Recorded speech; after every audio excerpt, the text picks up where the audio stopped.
Thank you. I will call to order this meeting of the Planning and Transportation Commission. It's a regular meeting tonight, June 9th, 2021. I will welcome members of the public, members of staff, and my fellow commissioners.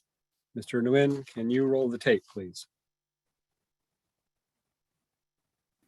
For written communications, please send an email to planning.commission@cityofpaloalto.org.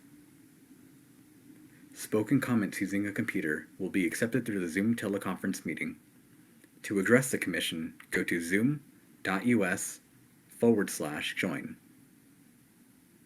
Meeting ID is 916-4155-9499. You will be asked to enter an email address and name. We request that you identify yourself by name, as this will be visible online and will be used to notify you that it is your turn to speak. When you wish to speak on an agenda item, click on Raise Hand. The moderator will activate and unmute your speakers in turn. When called, please limit your remarks to the time limit allotted. A timer will be shown on the computer to help keep track of your time. Spoken public comments using a smartphone will be accepted through the Zoom teleconference meeting.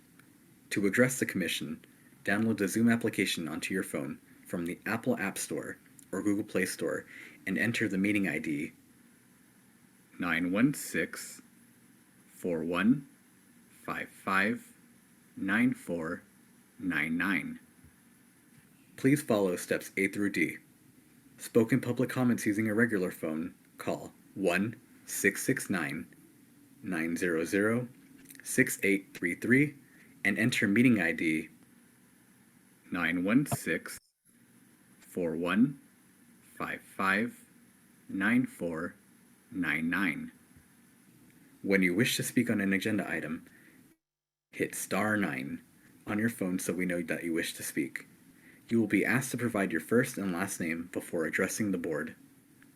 You will be advised how long you have to speak. When called, please limit your remarks to the agenda item and the time limit allotted.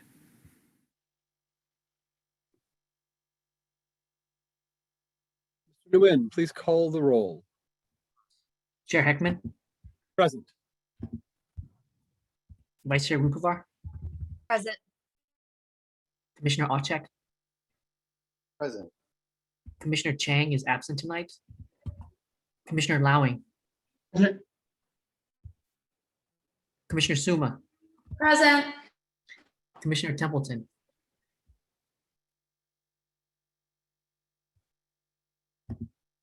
Muted, Commissioner Templeton, if you're trying to say present.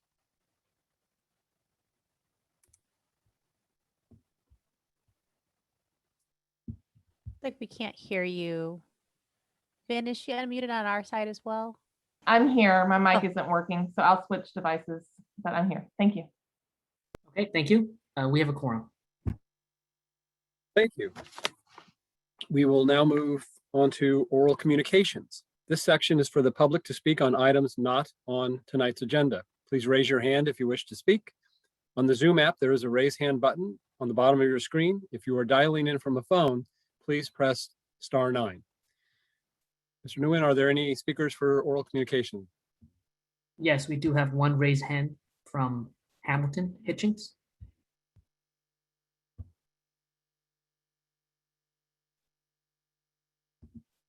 Okay, Hamilton, you can unmute yourself and speak. Okay, can you hear me? Yes, we can. Thank you.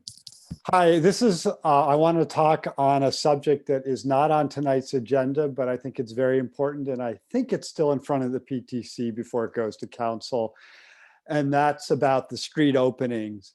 I know you've met at least once to talk about it at a very high level. Specifically, what and I think many other Palo Alto residents would like to see is to retain some of the benefits we've seen from having these street closures of Cal Ave and University Ave, while at the same time not negatively impacting commuters and businesses during the week. And so what I propose, and I think this should be easy to get wide consensus on this, is Cal Ave and University Ave to be permanently closed on weekends and holidays and be open during the week. And this allows, the restaurants to have more space and stores in the street, make it a pedestrian area during the weekend.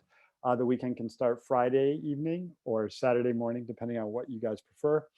But it also allows commuters, whether they're going from Caltrain to the Research Park or from 101 to Stanford or to Palantir or to the other businesses, to get in and for people to do quick errands. We know that peak parking is during the week at lunch. So it also allows a lot of people from the Research Park and from Stanford to come over to University Ave during the week.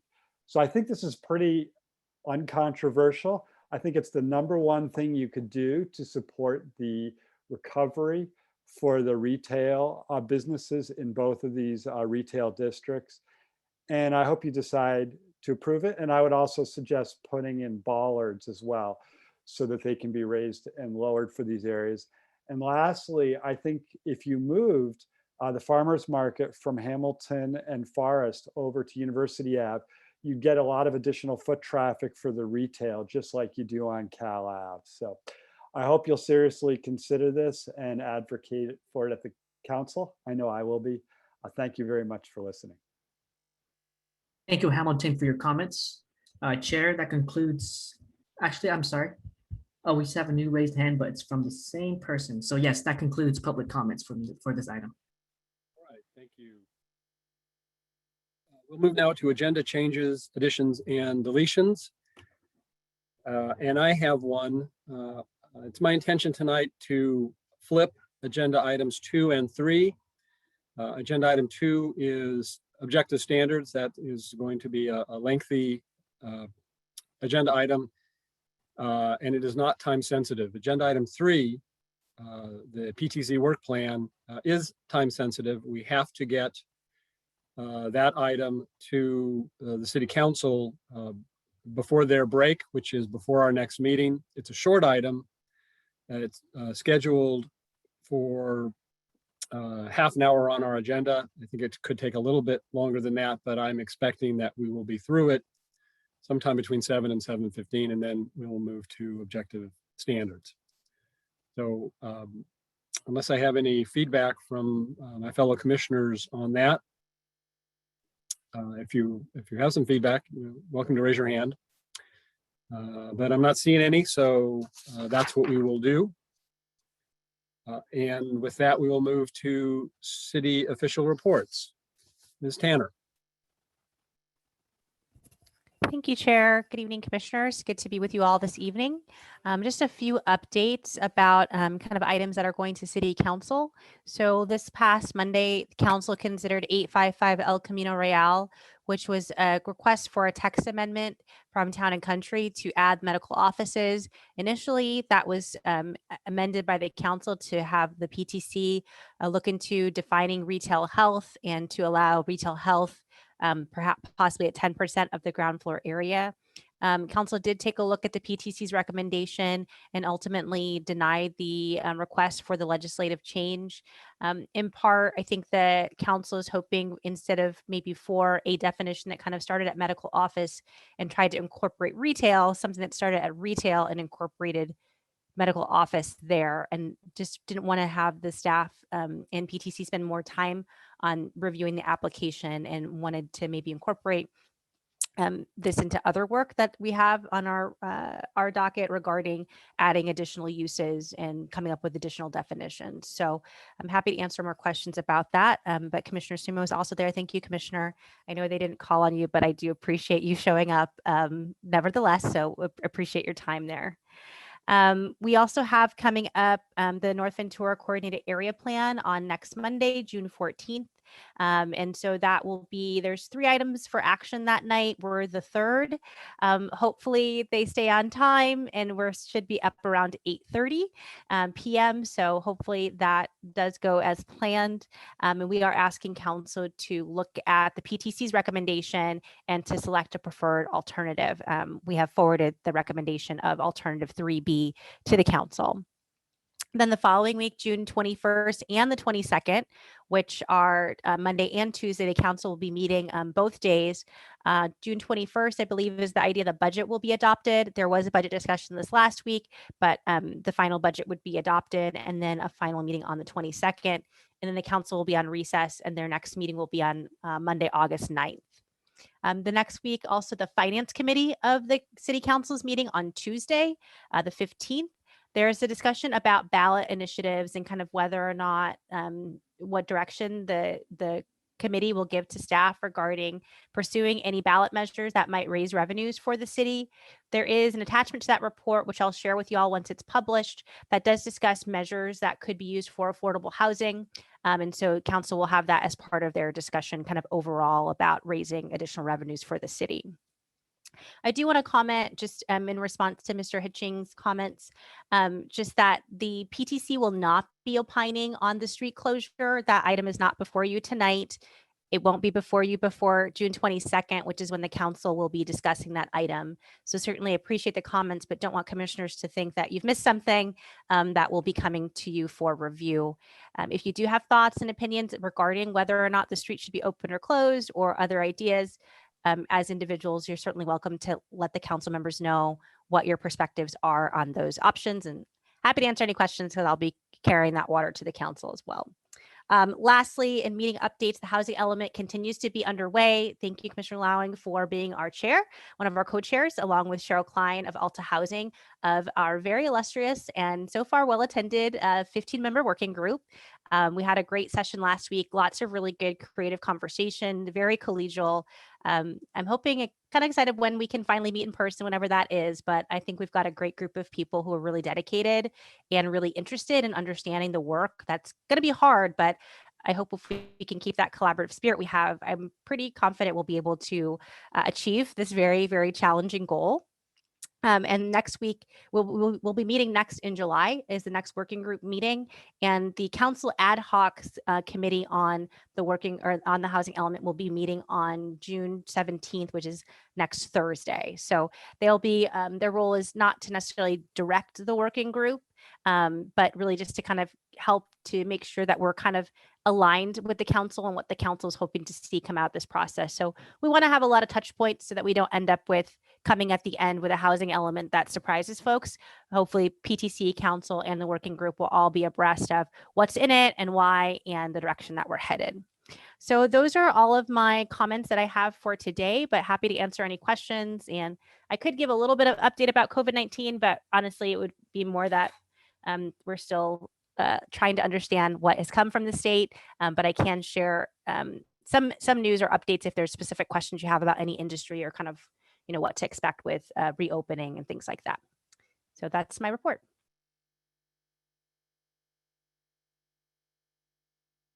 Ms. Tanner, commissioners, any questions of Ms. Tanner or staff on the city reports? Commissioner Templeton. Thanks. I was just wondering, looks like there's been some adjustments to our in-person meeting or virtual meeting times on the calendar. Is that something we would discuss now or at the end of the meeting? In terms of the TBD on the Yes. look ahead. Yeah, I think I'm happy to talk about that now. I think just generally, I don't believe that we'll be in person on June 30th. Certainly that's not the expectation. And we did get word, maybe it was yesterday. It was yesterday, the day before, that the state is going to keep the emergency order in place for the state and keep in place the Brown Act kind of leeway that we've had. So what I would anticipate is that we would return to the council chambers once council has returned to the council chambers and kind of pave the way for how to integrate the remote access with the in-person access. So more to come on that. And so I would probably schedule, if it's okay with the commission and subject to change from direction of the council, that, through August, we would likely be remote. Of course, the one change could be that if council does kind of start out in person on August 9th, maybe the other boards and commissions might follow sooner. And so possibly our August 25th meeting might be in person. Thank you. Questions of staff? All right, thank you, Ms. Tanner. We will now move to the action items on our agenda tonight. And we'll start with action item number 3. As I mentioned at the top of the meeting, we are. Chair, sorry, Yes. can I interrupt just one moment? I'm sorry. I just wanted to say, and Sylvia Starlack just messaged me to announce that the city of Palo Alto has been named a gold level bicyclist city. And so that is quite an honor. We can send out more information about the press release that's posted on the city's website, but it's a pretty big deal and certainly something that builds on our legacy of being a very bike friendly city. And so it's nice to get the recognition for it. So we'll send that to you all and you can share it in social media. And of course, Chair Hackman, you bike a lot, so hopefully you can endorse it as a true and well-earned gold medal. Absolutely. And I know that as soon as we finish the bike bridge, which is pictured above my head, we may be able to move to the platinum medal stage, even better. And I saw a sign driving on Highway 85 that said the Highway 101 is going to be closed in Palo Alto this Sunday morning from 1 to 6. I expect that is because that's when they are going to install that 107-foot missing link. Yeah, So- and I've heard the story. I don't know if y'all heard from the city manager, but like it's so big and the way it has to get here, I guess it must have come into the Port of Long Beach or LA because it had to come from south to north. And so they've had to like find the route that it can go and fit and like not, be unable to clear. It has to have an escort, all these things. So it's quite an interesting saga for it. It's sitting right now on 237 Oh, on great. the westbound side of the freeway, just parked on the right with like 40 wheels underneath it. So if anybody wants to look at it, pretty close by. All right. Wow. It's made its way.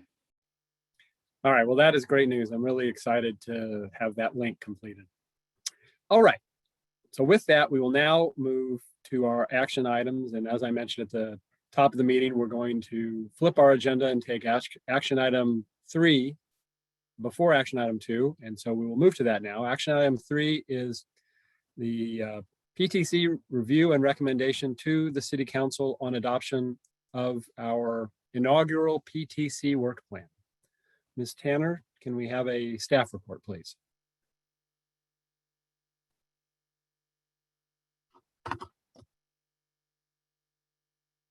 You are muted.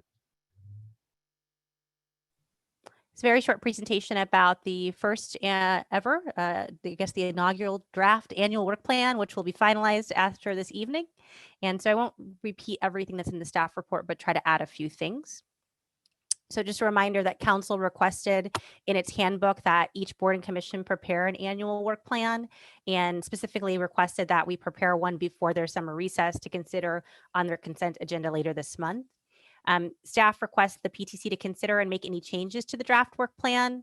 Some changes you might consider are prioritizing items. If there's any that you might want to note to the council, like, man, we really want to get this one done in this next year. And again, the work plan goes from July of this year until April of next year. And then also the PTC may want to consider adding study session topics. We had a practice of having some items kind of waiting in the wings, if you will, that the PTC is interested in learning more about, and that can become study sessions if we have a lull in projects or just, as we are trying to do our work, things the PTC wants to become better informed on. One of the other items. There we go. There are 4 other items that I wanted to review that the council is looking to see in our work plans. One is really thinking about racial and social equity and what we might do, since our items really come to us from the council or from applications, is that we want to state affirmatively that we would execute the work plan in a way that promotes racial and social equity. For community involvement, we could add a note that staff will track the number of participants, speakers, and the content of spoken or written comments, and also that staff will summarize those comments that are expressed in the reports to council. We typically do this already, but we can just state that affirmatively so it's there for council to see. We might also want to note that ad hoc committees may be used depending on the project. Council had asked for the boards and commissions to know any items where an ad hoc committee may be formed. With items that have not yet been heard, the PTC may not be able to project that an ad hoc would be needed, but we would say, as items come, ad hocs could be created, and we can certainly inform council anytime we do that. And then lastly, council wanted priorities. And so you'll see that the staff report or the draft work plan is organized chronologically, kind of starting from whatever's coming soonest now until next year. But it could be that we think about prioritizing our items such as, time sensitive council items, always being our highest priority, serving customers. So any applications and matters requiring annual review, which are regular, but, usually do have deadlines associated with when they need to be reviewed. So the rest of the slides here are the draft work plan slides. And so if they would advance. And so I'm not going to go over them, but they are here for visual reference as the PTC has its discussion. So I'll stop my sharing, and that concludes the presentation. Thank you, Ms. Tanner. Questions of staff on the staff report before we go to public comment? Commissioner Templeton, you're going to defer. All right. So I'm not seeing any hands, so let's go to public comment. I will open the floor for that purpose. Please raise your hand if you wish to speak. On the Zoom app, there is a raise hand button on the bottom of your screen. If you are dialing in from a phone, please press *9. Mr. Nguyen, are there any public speakers for this agenda item? Chair Heckman, we do not have any raised hands for this item. Well, then we will leave public comment and come to commission discussion. So I'm hoping to move through this item fairly quickly, so I will encourage brevity among my fellow commissioners. Commissioner Templeton, lead us off. Thank you so much. And thank you very much to staff and whoever contributed to putting this draft together. It's a lot easier to have something to respond to than to kind of pull it out of thin air. So thank you. Regarding racial and social equity, one thing I think that we could highlight is programmatically, that we recommend maintaining the ability to dial in to this meeting. And I think that would be a great way to promote racial and social equity and make sure that people, if they're at home for whatever reason or at work and can't come to the meeting in person, can still participate. So I would love to include that recommendation from a process perspective, although I know it isn't exactly a program, so I'm not sure how we would fit that in. The other question I have is I was just thinking about transportation, and I think we've definitely got several parking projects in here and a few biking program projects. One of the things I hope we can talk about, and if we can't do it this year, perhaps it fits in the future, but just improving the safety of our streets. We've got a lot of challenges, and we've had incidents recently over the past year, some that have really come to light, even with the limited traffic due to COVID. So I hope we can find a chance to talk about that together. And I don't know if that would be included in the bike and pedestrian transportation plan, but that's not until Q2 of next year. So that's the main thing I was thinking about, is how do we kind of elevate and get more involvement with the transportation discussion. Thank you. Thank you, Commissioner Templeton. Other commissioners?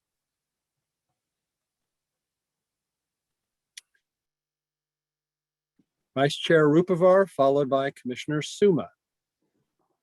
I just had a few brief comments. I agree with what Ms. Tanner suggested regarding in terms of prioritization, the council urgent, the urgent council items and then customer service type items, and having some sort of prioritization how we address these issues. I think that's helpful. I'm not sure we can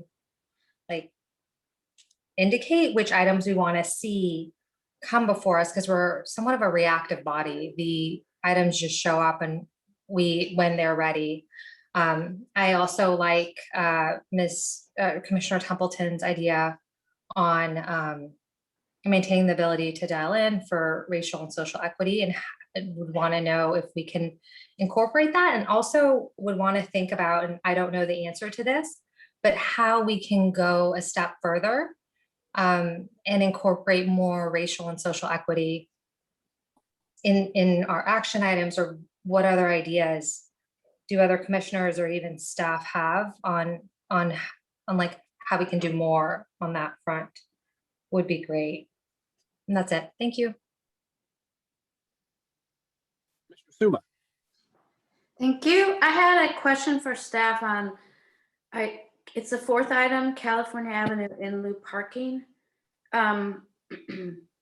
Is that regarding, I wasn't aware there was an in lieu parking program on in the Cal Ave Business District, but is that regarding adjusting the sort of fixed parking requirements for different types of retail that got locked in when the Cal Ave parking assessment area was finished? Yes, that is correct. So there is currently not a in lieu program in Cal Ave, and that's correct. And this would be a discussion of whether or how to either adjust parking requirements for different uses in Cal Ave, and or to also allow an in lieu program. So, we could do one and not the other, but that would be the discussion and the question to the PTC. Okay, thank you.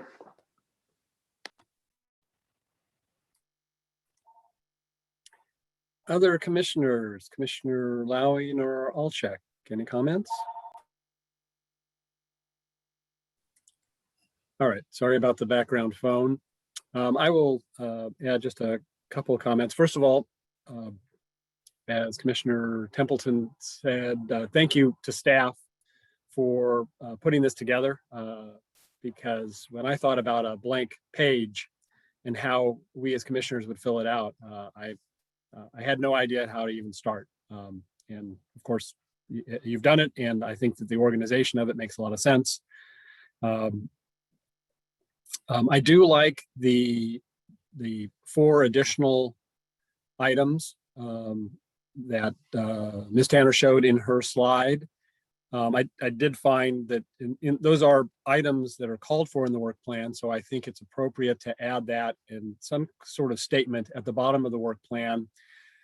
I like Commissioner Templeton's idea to get a little more specific on that first item, the racial and social equity, by adding after that, a clause to the effect of including retaining virtual attendance at our meetings, something, whatever language staff feels appropriate. So we specifically call that out. And I suppose we could, in response to what Vice Chair Rupavar said, I suppose we could also make that language broad enough, and I'm not remembering exactly how staff had written it, but rather than just to ensure we're doing it, to really seek out ways to enhance how we deliver equity. So make it a little more of an action statement.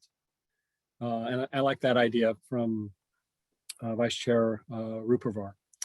And then in terms of Commissioner Templeton's idea for a street safety, sort of a deep dive into street safety and those related traffic issues, I'm all for that.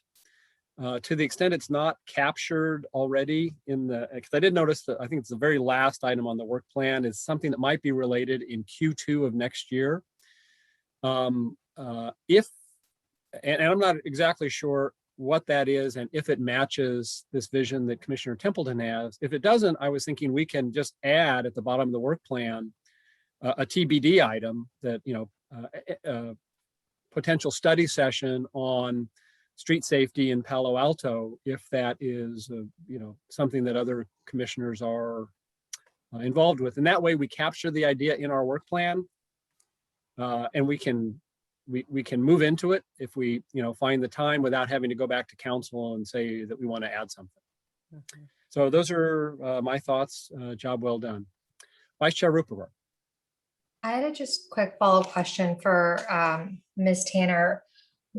In terms of social equity, is that intended to be all-encompassing? So gender, racial, criminal justice, socioeconomic, I just want to. That's my understanding from following the council conversations. They have been working on that the last year. And so it is not just racial, but all kind of elements of equity that we could look at. In response to your early question from your earlier comments, I think the way that Chair Heckman phrased it in terms of seeking out ways to enhance, there are a couple things that come to my mind. There are a couple organizations that offer training for government employees and for board members like yourselves. So that could be a first step in just having that be an activity, either that they come to us or we participate in the training, or a little bit of both. So that would be a first step. And then that may give us more ideas about how we then further incorporate that into our particular board and, and into the PDS department's work, both for PTC, but also I see it could extend to ARB and the HRB as well. That's great. I mean, that sounds interesting. I personally would be interested if other commissioners are and having them come talk to us. Thank you.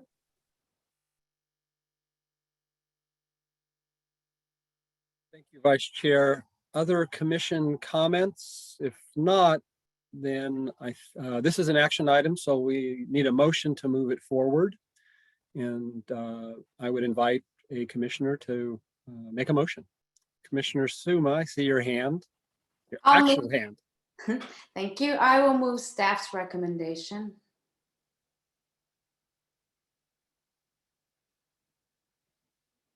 Let me, while we wait for a second, let me just ask for clarification of the motion. There have been in the commission discussion, a couple of augmentations, sort of an elaboration of that social equity item, and possibly adding the possibility of a street safety study session. Were you intending to include those refinements or not? Sure. I will move staff's recommendation, including new considerations brought up in the discussion this evening by the body. Let me see if there's a second, and then we'll make sure with staff that they have an understanding of the motion. Commissioner I'll Templeton? second. Oh, I was going to second. That's fine, Vice Chair. you do it. It was your suggestions that were. Why don't you do it? Yes, well, I thank Commissioner Suma for including those additions, and I'm happy to second it with those included. We have a motion and a second. Let me ask Ms. Tanner if staff feels they have their arms around the refinements that were discussed sufficiently that they can craft them into language. Yes, I do feel that. Thank you very much. Any further commission discussion on the motion? Seeing no hands, Mr. Nguyen, will you conduct a roll call vote, please? Commissioner Alchek, Yes. Chair Heckman, Yes. Commissioner Lowing, Yes. Vice Chair Rupavar, Yes. Commissioner Suma, Yes. Commissioner Templeton. Yes. The motion carries 6-0 with one commissioner absent. Thank you. Thank you. And I want to applaud the commission. That's the first time in my memory that we finished an item in less time than we had budgeted on our agenda. So we are definitely taking steps in the right direction. But I also think it's reflective of the fine work, advanced work the staff did to give us less to talk about. So thank you to staff for that. All right, let us move now to our next agenda item, which is agenda item, action item number 2. This is a public hearing. Requests for recommendation on objective standards project, including the following modifications to Title 18. Number 1, new chapter 18.24, objective design standards that would, the title of the new chapter 18.24 is objective design standards. that would replace existing context-based design criteria contained in multiple chapters of Title 18. Number 2, modification to Chapter 18.30 Subpart J and 18.30 Subpart K. Affordable housing, or AH, and workforce housing, WH overlay districts to eliminate the legislative process requirement. Number 3, expansion of affordable housing, AH, and housing incentive program, or HIP, to PTOD eligible properties. And finally, number 4, changes to remove inconsistencies and redundancies and streamline project review in various Title 18 chapters. May we have a staff report, please? Certainly. We've got quite the team here tonight. So I'm going to kick it over to Jody Gerhart, and she will lead us through this effort. Thanks, Jody. All right. Thank you, everyone. Good evening, PTC members and the public. My name is Jody Gerhart. I am the manager of current planning and working on this project. I'd like to introduce the team. And then Jean will go over the 2 main parts of this project and give you a brief overview of the changes since the last hearing. On the staff side, we have myself and we have Amy French, our chief planning official. Our main consultants include Jean Iceberg and Chris Sensenig. The ARB has also helped us greatly review this, the objective design standards that will be the Title 1824. They recommended approval of these standards with the condition that the ARB ad hoc committee further refine the graphics that are going to go into that document. And so we'll have those refinements before we go to City Council. With that, I'm going to turn it over to Jean, let her pull up her presentation. I believe we also have the ARB Chair Thompson was going to join us. I don't know that she's here quite yet. She's got some family in town, but she was going to try and join and just give you a brief overview of the ARB's deliberations. So we'll see when she's able to join. Looks like she should be joining soon. So I'll let Jean take it and then she should be ready. Thank you. Okay, thank you. Good evening, Chair Hackman and members of the Commission. I'm Jean Iceberg. We are back tonight talking about objective standards. We're going to recap the overview of the project, talk a little bit about your feedback when we met in March, and then go over the 2 key components of the ordinance, which right now is split into 2 attachments. First, the objective design standards, and that was the focus of the ARB's effort. And then second, other updates to parts of Title 18. And we'll focus on changes since the last time you saw the ordinance in March. And then we'll provide the staff recommendations. So this project is an effort to revise the city's subjective design criteria that cannot be used for some types of multifamily and mixed-use projects given changes in state law, including SB 35 streamlining, SB 330, which changed a number of elements of government code, and the Housing Accountability Act. And so the project proposes to transform the existing context-based design criteria into objective standards and make some other changes to Title 18 to develop these objective standards and streamline the review process. The project is funded by Senate Bill 2 that has 3 main purposes: to streamline housing approvals, which is the primary focus of our effort. And then when we talk about the opportunities to revise the legislative actions, those really relate to facilitating housing production and housing affordability specifically. So our schedule in terms of where we go next, since we saw you last, April 1st, the ARB recommended approval of the objective design standards. And tonight, this is an action item asking for a recommendation on design standards and other updates to Title 18. And then we are looking to go to the council on August 16th. When we met in March, the feedback that we got from the commission was that there was general agreement with how the subjective criteria had been translated into objective standards and appreciation for the ARB's contributions. There was general agreement that the standards should apply to the housing development projects as defined under the Housing Accountability Act, and that those are the types of projects that would be eligible for this streamlined review, meaning one non-binding ARB hearing. There were some concerns among the commission that these design standards could apply more more broadly in the interest of streamlining to a broader range of projects. We have not proposed that at this time. And then there were some commissioners who shared the ARB's concerns about not wanting the design standards to be too prescriptive and in that way potentially affect variety in terms of project types or innovation. And again, we've tried to structure these standards so that there's a sufficient amount of flexibility to not be too prescriptive, but to allow flexibility in design.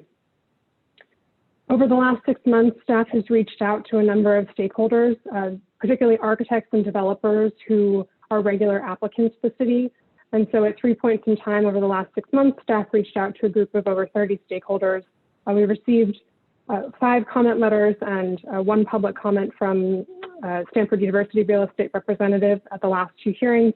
And they provided a wide range of feedback. Those are summarized in the March study session report, and ranging from the effects of the design standards based on context, the location of projects, based on different project types.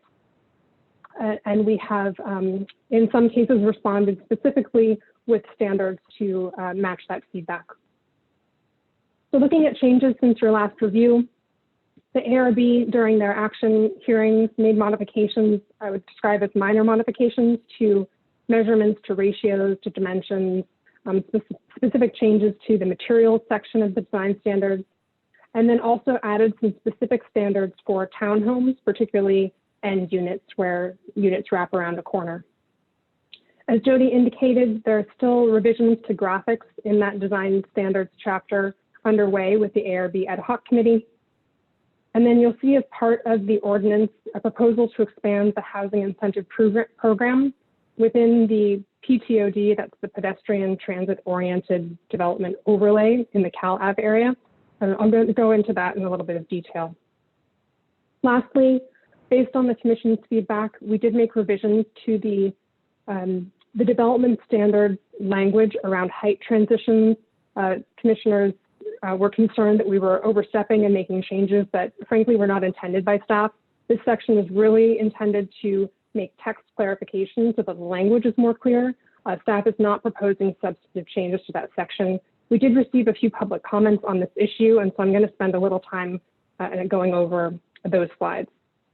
Additionally, the ARB did have a discussion outside of this process in terms of height transitions and generally how those are handled and regulated in the code. And that is a discussion that may be continued through the housing element update process.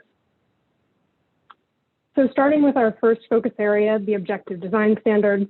As I mentioned, this was the focus of the ARB's work. The full board met 7 times to revise, refine, continue to workshop those standards in attachment A. And we also worked with an ad hoc committee. We do have Ozma Thompson, the chair of the ARB, here tonight. I see she's here. She's going to say a few words at the end of my comments. And Jody indicated she does have other plans tonight, so we would ask you to provide comments and questions to her first, and then we maybe let her go towards the end of our discussion.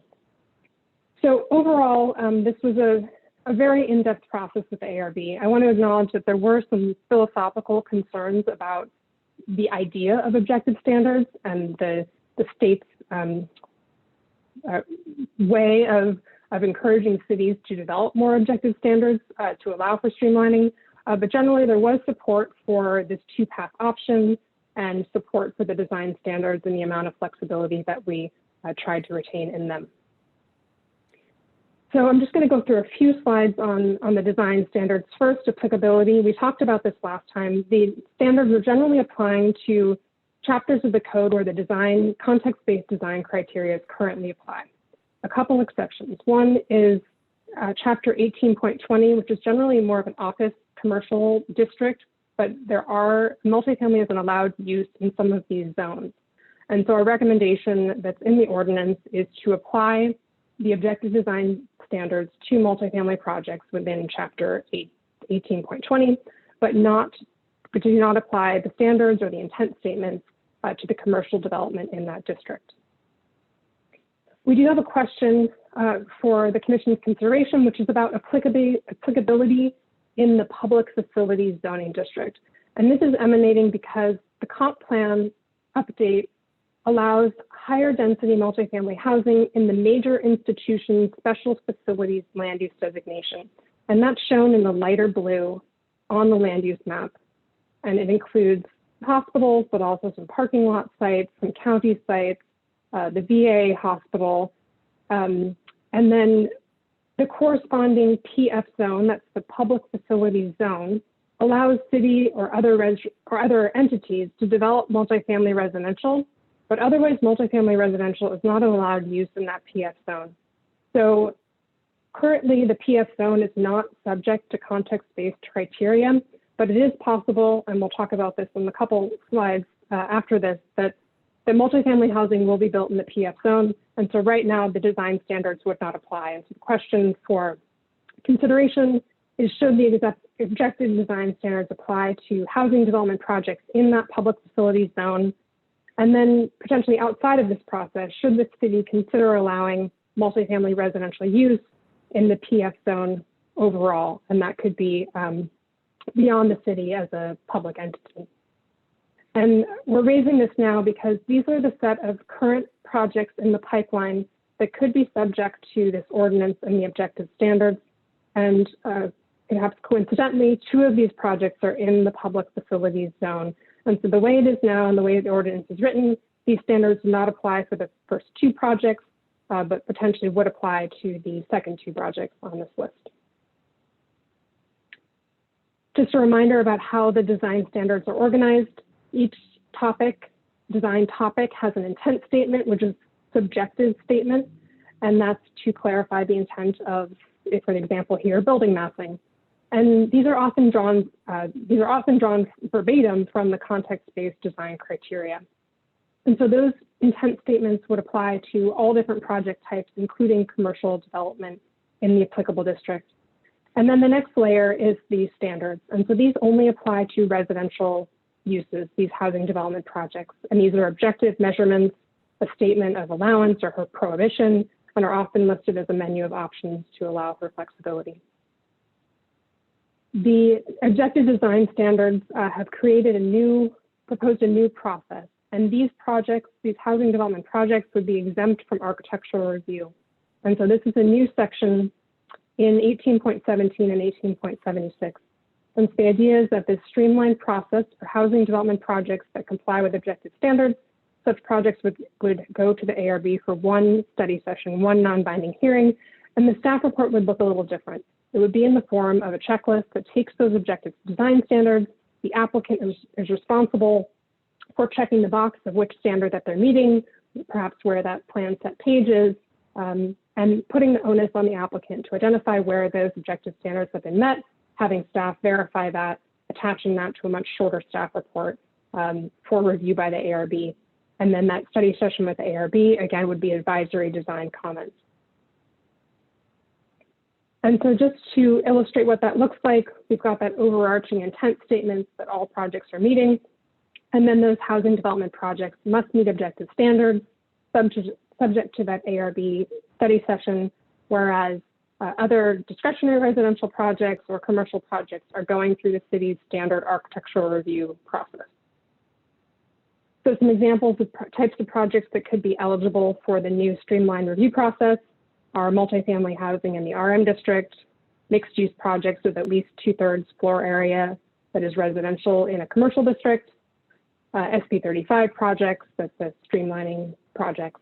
Projects that are not eligible or mixed use projects that have less than 2/3 residential floor area, any project that's seeking a rezoning or projects that are seeking an FAR increase under the Housing Incentive Program. So next section is the other updates to Title 18. So number 1 is this transformation of the existing context-based design criteria, which I just talked about. Item 2 is really about reorganizing and removing redundancies in the development standards and district regulations.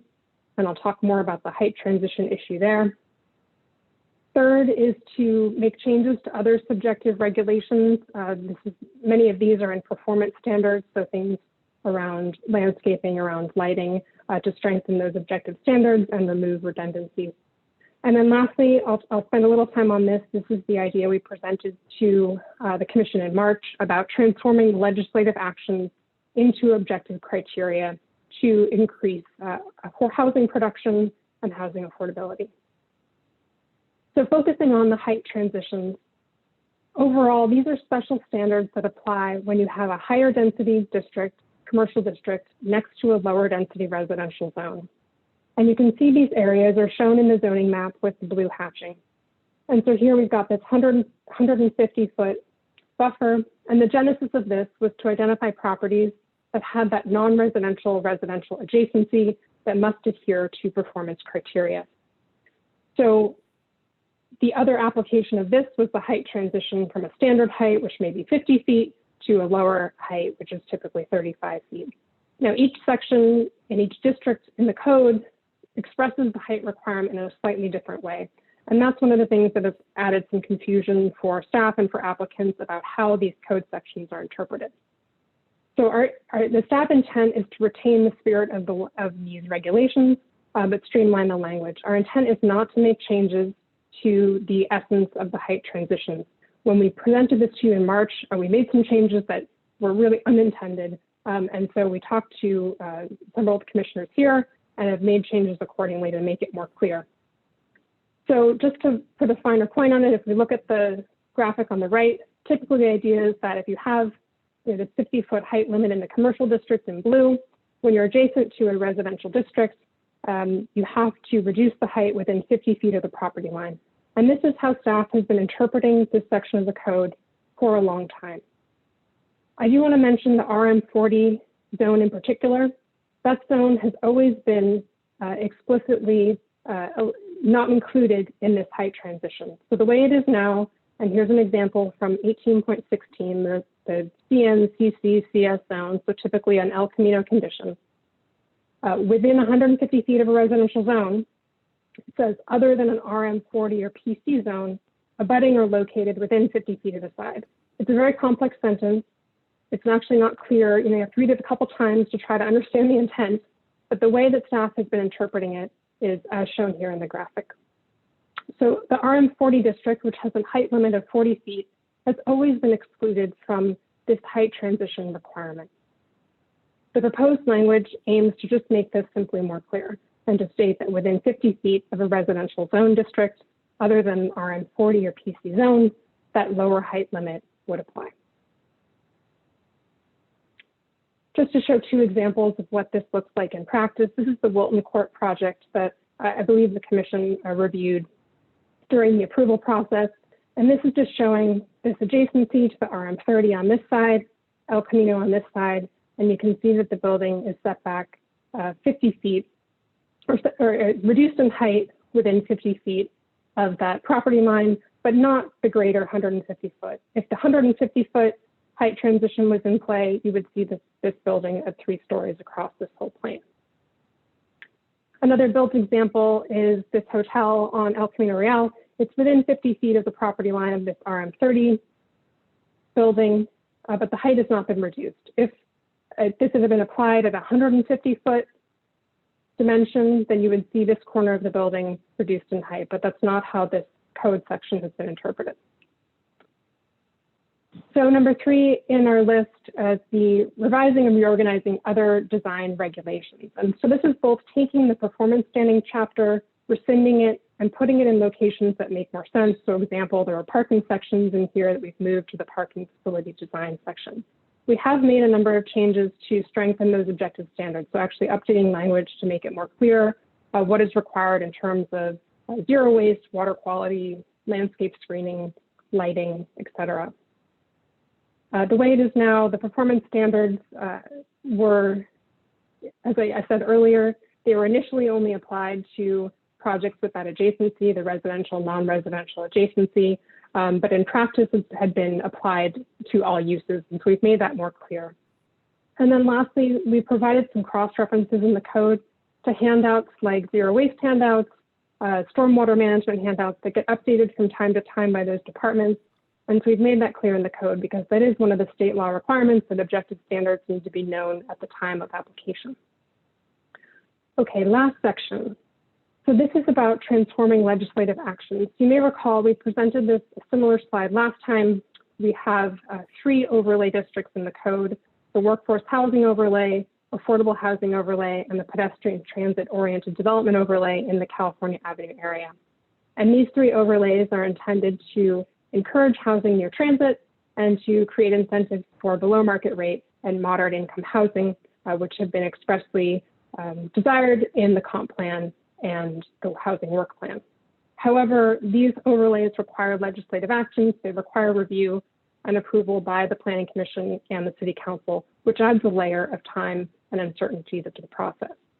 And so what the proposed ordinance does is to allow these flexible standards by right in the workforce housing overlay, affordable housing overlay. So if a project comes in, it meets that affordability criteria, it automatically can qualify for the reduced development standards, reduced parking, increased density. Both of these overlays, ARB review would continue to be required. We have not proposed to make any changes to that PTO district at this time, but have proposed to instead expand the housing incentive program, which, as you may recall, increases incentives for housing production, particularly increasing FAR and relaxing some other development standards. These projects also require ARB review and cannot be combined with state density bonus law. So we propose to expand that eligible area into RM30, RM40, and the CC zone. Particularly excluded the NB cap area, since that's a separate process, and the GM and PF areas, which, as discussed earlier, those zones currently don't allow multifamily housing. So just to show where that would be located, right now the housing incentive program is along El Camino in the pink areas and in the CC2 zone on Cal Ave. The lime green color is showing other PTOD eligible areas. And so the application of the HIP as proposed in the draft ordinance would be in the RM, RM40. There's a couple CC properties over here, but again, north of Page Mill. Okay, last slide before I pass it on to Chair Thompson. The staff recommendation is to the City Council to modify Title 18, 2 components, the draft objective design standards, and we are looking for your feedback on applying objective design standards to the PF zone that is currently not written into the ordinance as proposed. And then second, recommending other changes to Title 18 to strengthen objective standards, and looking for your feedback on expansion of the housing incentive program in the PTOD eligible area, and that currently is written into the draft ordinance. Separately, for another discussion, if time allows or if there's interest, should the city consider, as part of the housing element process, allowing multifamily residential uses in the PF zone. So that concludes my presentation, and I wanted to ask Chair Thompson to provide her feedback as an ARB chair and ad hoc committee member. Thank you. Hi there. Wow, what a great presentation, Jean. That was very, very thorough. So I will attempt not to repeat too much. And Jean really laid out that the ARB has met a whole bunch. The ad hoc committee has met a lot too. We have been working really hard and diligently and spent a lot of time refining and making it, as a document that we can feel proud of. We put a big emphasis on listening to others and incorporating others' concerns. And if you listen to our meetings, if there was a concern from a community member or within our own board, we did as much as we could to go item by item, line by line, issue by issue, to make sure that whatever is in the objective standards meets and addresses all those concerns, so that it is a document that we can feel proud of. And I think ultimately, Jean's right that there were philosophical concerns within the board about prescribing objective standards to a building where the scale is, it has to be very contextual, and the context is not consistent everywhere around Palo Alto. And so there are philosophical concerns about whether you can create objective standards that can successfully allow you to yield a great building at the end of the day. And I think those philosophical concerns are there regardless. But ultimately, I think we gave input, and the document that you see in front of you is the result of a lot of input and a lot of effort to make it as good as we can. And then the other item I'll add is that There were, as part of our discussion in the ARB, we are continuing to work and tweak and fine tune the graphics. We think it's important that the graphics illustrate the standard very well without trying to impose too much on architectural style, since we know that that will evolve. Yeah, that's the summary. I'm happy to answer any questions.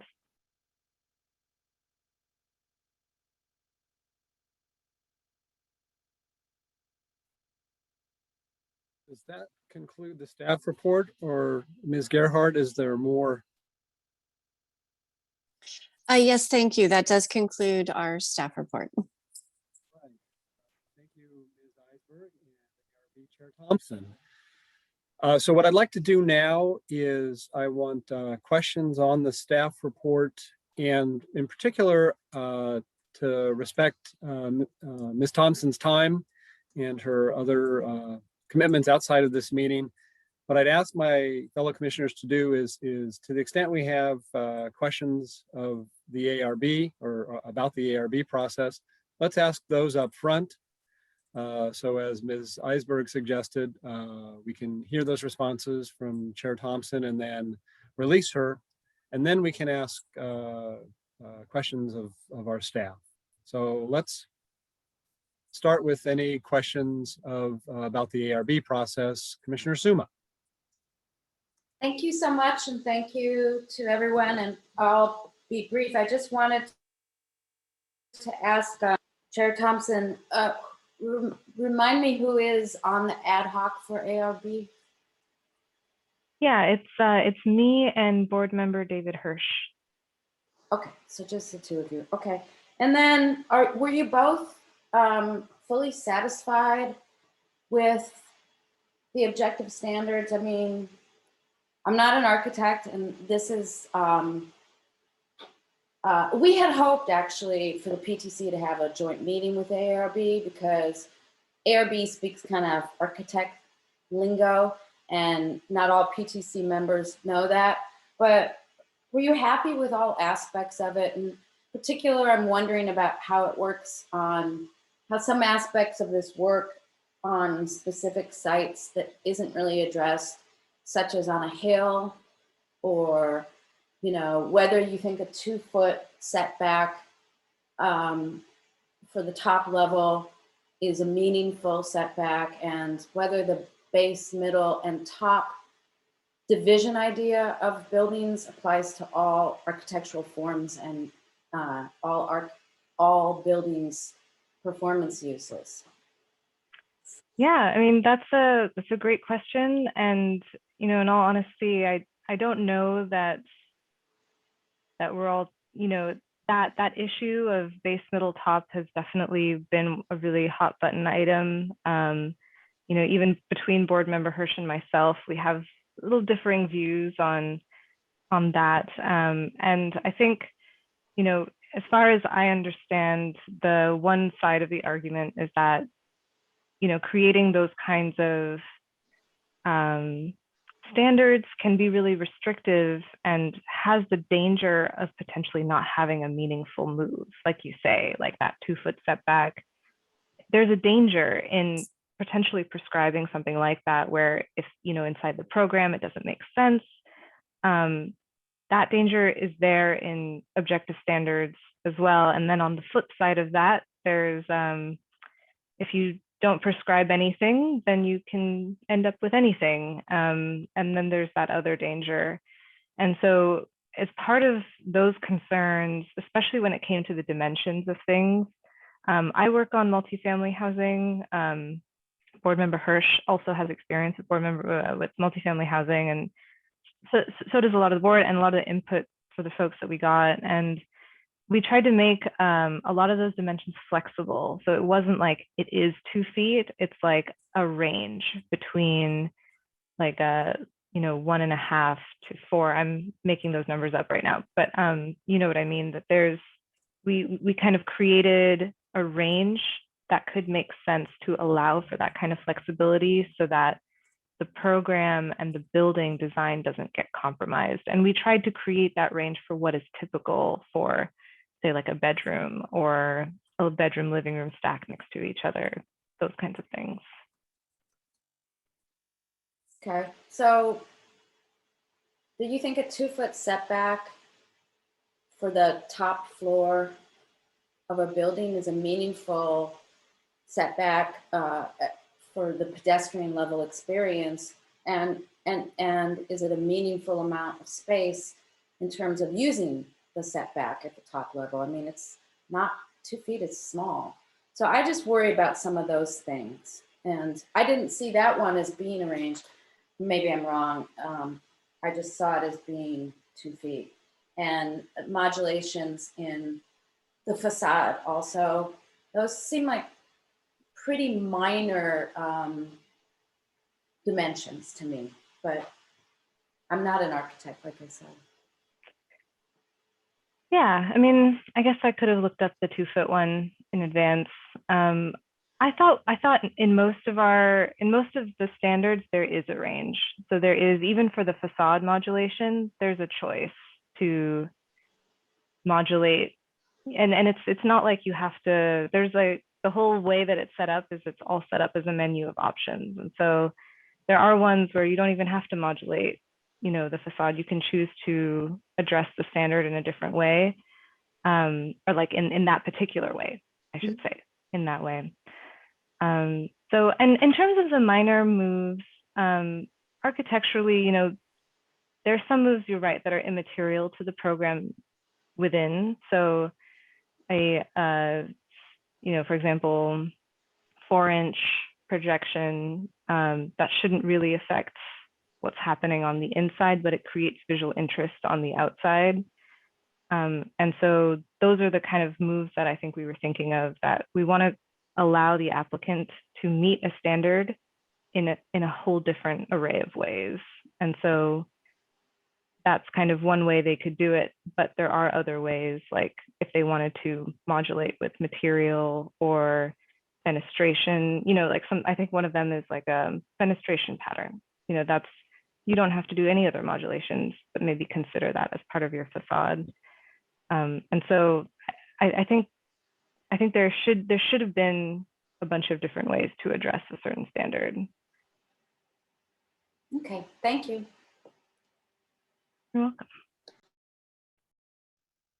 Other commission questions of Chair Thompson, Commissioner Lowing?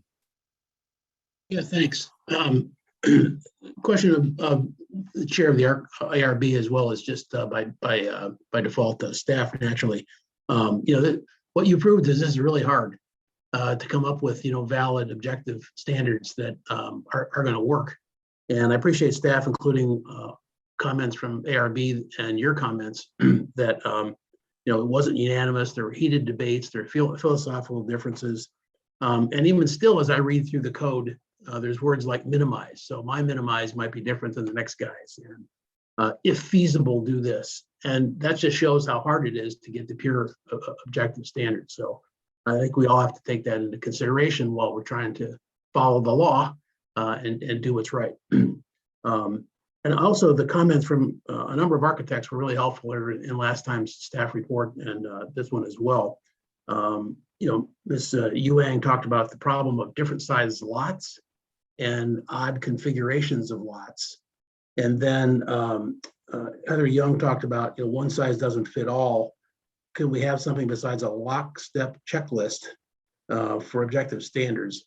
So my question is, was there any concerted effort put into that latter question of odd lot sizes and configurations and things like that, such as if that could be claimed, then there could be some medium ground between objective standards and some subjective ones. I just don't know if you addressed that on the ARB is the question. Yeah, we did. Oh, sorry, it's a little loud. Yeah, we did. I remember reading out those comments from the two people that you mentioned just now, and we have some standards specifically regarding step backs and sort of bigger moves that we've noted if the lot is not that size, or if the facade length is not that size, it's not applicable. So most of those standards are applying for very, very long facades that can be like really, really tedious if there is no variation. But for things, I think we have a criteria that was less than 150 feet. I have to check, but it's like something like that. And we had a lot of negotiation about that number of like, how long is too long of an relentless facade? And especially for smaller lots, we wanted to have that kind of caveat where if the lot, if the facade's not even that long, don't even worry about that particular standard. It wouldn't be applicable. But yes, we did take that into account. So I'm not clear as we're kind of moving forward with implementation, if somebody can claim that this is an irregular lot or whatever, or you're saying that they don't need to because you've already accommodated that. So if I may, if there's a lot that is that irregular, we do have a way out of the objective standards process where, an architect and applicant can choose to go through the regular ARB process and Right. go and use the ARB findings and Sure. not use the objective standards if they so choose. That- But we have tried to make these standards fit, as many instances as we can. We've tried to make them fit, mixed use down to townhouses. As Chair Thompson was saying, we've tried to make them fit narrow lots as well as wide lots. Yeah, I presume that this was all under the umbrella of discretionary review in the case of irregularity or so on. But I didn't know how it was addressed and if there were 2 or 3 automatic exceptions and you could still use some objective standards or how you came out on that was unclear. So I think to go the objective standards route and to just have the sort of really quick one hearing, then you would need to meet all of the standards. If you cannot meet all of the standards, then you need to go through the regular process. But I think certainly we're going to use our common sense and, and the ARB would do this as well. If we've got a project that can meet, 90 some odd % of the standards, then maybe we truly only need one ARB hearing. We can make the findings and approve it. But we just have to sort of, see project by project. Okay, thank you.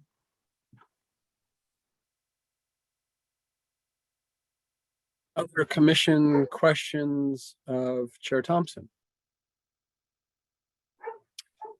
All right, seeing none, before we release you, I just want to express my appreciation to you and the other members of the ARB. Like us, you are a volunteer body, and as near as I can tell, your efforts, the ARB's efforts here were really Herculean.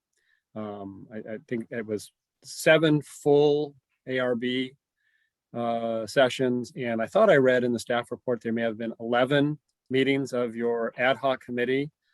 It's really extraordinary, the amount of effort that this group of experts put into this highly detailed work. And so I just wanted to say, and I'm sure other commissioners would echo this, I'm sorry we didn't get a joint study session, but I greatly appreciate your taking the laboring oar, and I'm not discounting the work staff did in any way. But it's terrific, and really the detail really shows in the study of the draft ordinance. So thank you. Really appreciate that. Thank you. Commissioners, staff, can we release Ms. Thompson to her family? It looks like we can. All right. Thank you again. Appreciate it. Thank you so much. All right, commissioners, now we can turn our attention to our staff and additional questions that any of us may have of staff before we go to public comment. I didn't find attachment 4 in the packet. And maybe someone could provide a link and email it around.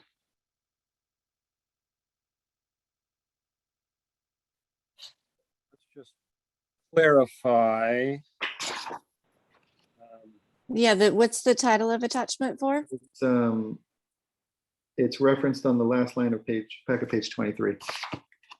Can you read me that sentence? These comments are summarized below and included in their entirety in attachment 4. They are Then when we not go- attached to the staff report. They are in the March study session and unchanged. We can try to find a link and send that around, but they're in the March 10th staff report, not in this. They're not new Definitely. comments. Apologies for that. There are no new comments. Understood. Okay, it looks like we have 3 attachments to the current staff report referenced on packet page 24 as A, B, and C. Correct. All right, good clarification, Commissioner Alchek. Other questions of staff before we go to public comment? All right, seeing none, I'm going to open the floor for public comments on this agenda item. Please raise your hand if you wish to speak. On the Zoom app, there is a raise hand button on the bottom of your screen. If you're dialing in from a phone, please press *9. Mr. Nguyen, are there any public speakers for this item? Yes, and I do see that more hands are being raised in the last couple seconds. So far, we have 6, 7, and the order of these speakers shall be Hamilton, followed by Judith, followed by George, followed by Jeff, followed by a phone caller with the last 4 digits 0002, followed by Julia, followed by Anoja, and then followed by Mary. Okay, up first is Hamilton. Hi, my name is Hilton Hitchings, and my comments on the objective standards are as follows. While I think removing ambiguity out of housing developers is a good thing, a lot of the projects are contextual, so I have concerns about taking ARB out of the loop. In terms of workforce housing, which is 100% of AMI, I feel it's not a meaningful subsidy for BMR housing, and thus should not be eligible for major upzoning or incentives.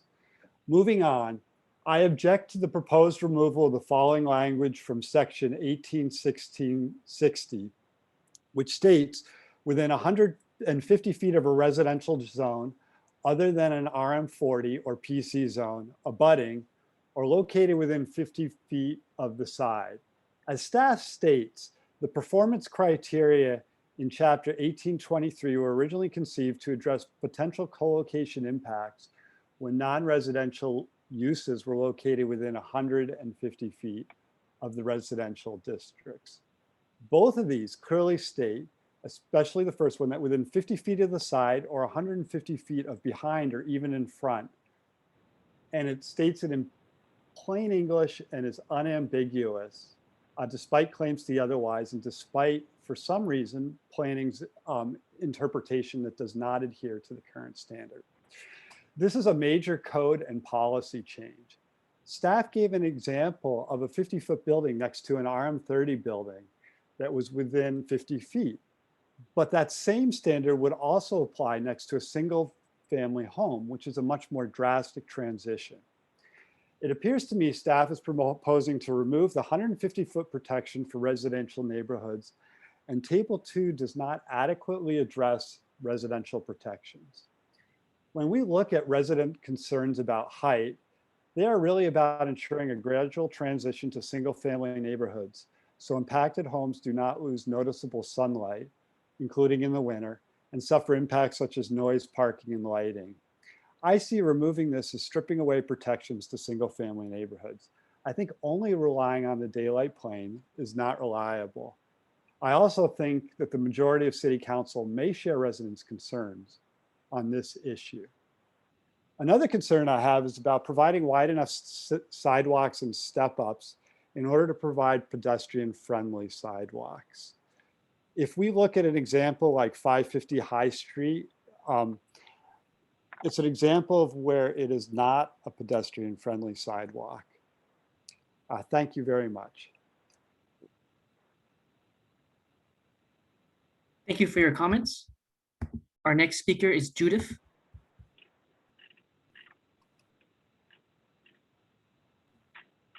Judith, if you're there, you can unmute yourself and speak.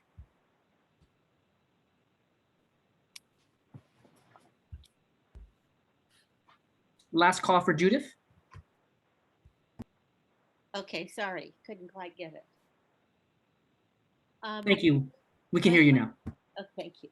My name is Judith Fields, and I basically live at the corner of Grant and Park in the Palo Alto Central Condo Project. This plan that you have is obviously well thought out, and you work very hard, but you've left out the human part of this. I want to give you an example of what it feels like. Catty-cornered for me is the new police public safety building. Across the street on Park is the new would-be housing development for teachers and so forth. Also across from me on Grant, but to the other side, is the other large parcel that once applied for or started to apply for a plan that included 80 units to the acre, as well as 2 floors of what looked like a dormitory, though I think they were most likely studios. I want you and everyone who works on this, that you've got to have a humane element in this. My life has been disturbed a lot lately and will continue to be even more disturbed over the next couple of years. I disagree with you that it's okay to go 5 or 7 stories, whatever it is, the 150 feet next to a 40. The other building is already, the teacher's building is already at 80 units to the acre, which is double the density that is around here. Please don't make our lives miserable. Please don't cram every single building and space that we have here. We're a mid-rise area. We don't have enough parking. We don't have enough circulation. We just don't have, we're looking into scarce resources, and I need you to honor the people that are here. I've lived here over 25 years. I want you to understand the implications on a human level of what this is going to be. And I think until the plan includes some reference and impact on the people who live around these proposed huge projects, how can you go forward? It seems like this is, yes, it's a great plan on paper, but it doesn't work for people. And we're people and we're citizens of this community, and we want to be heard and we want to be honored. I thank you very much. Thank you for joining us tonight. Our next speaker is George.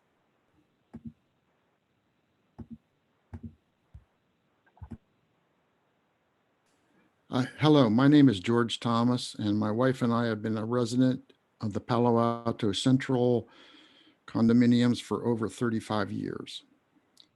Palo Alto Central is one of the ones classified as an RM zone in the Cal Ave area. And I've enjoyed living in this neighborhood and have seen a lot of change during that time.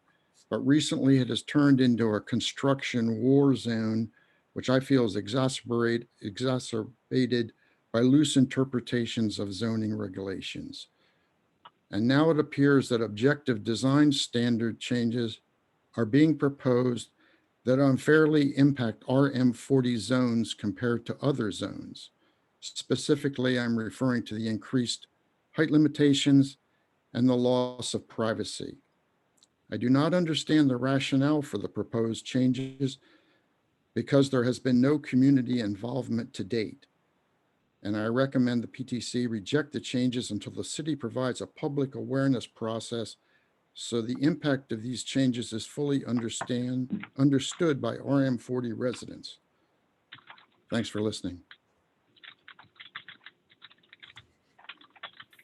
Thank you for your comments.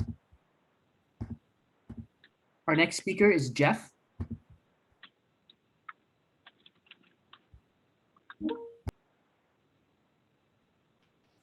Okay, good evening, Commission members.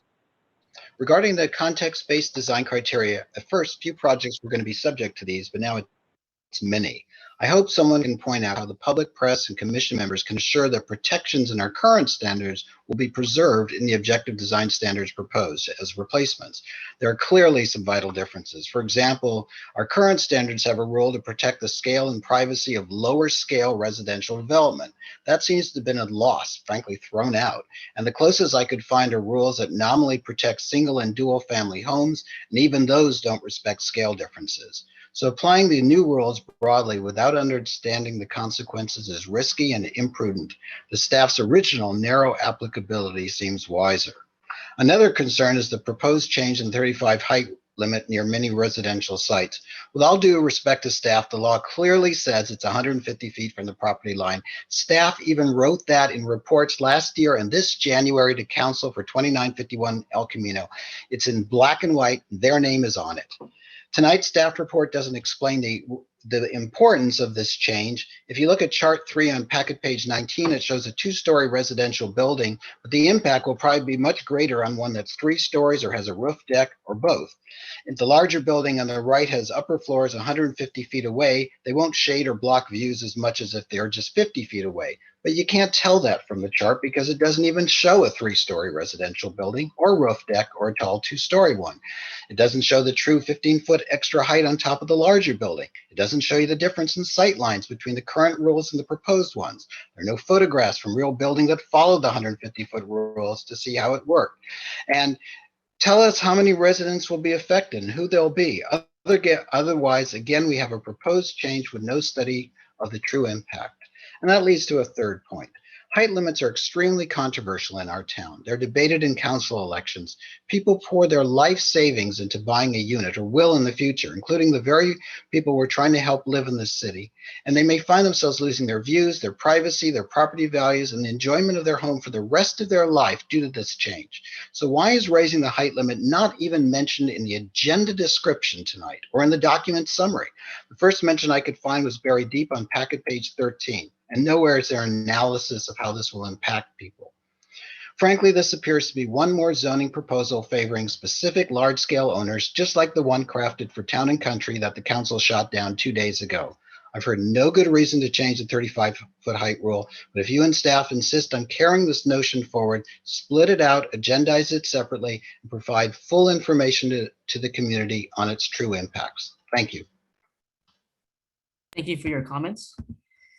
Our next speaker is a phone caller with the last 4 digits 0002. Please press *6 to unmute yourself.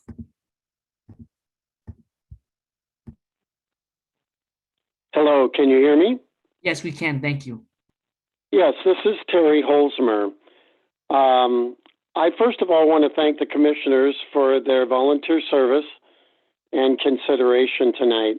This is a difficult subject, but a very important one. And it's a shame not more citizens are aware of it. As a resident who has lived in an RM40 for many years, I am very concerned about the new objective standards. My first concern is about removing protections for privacy and shielding that could impact everyone in my neighborhood. The current law or code says that, and I'm quoting here, when new projects are built abutting existing lower scale residential development, care shall be taken to respect the scale and privacy of neighboring properties.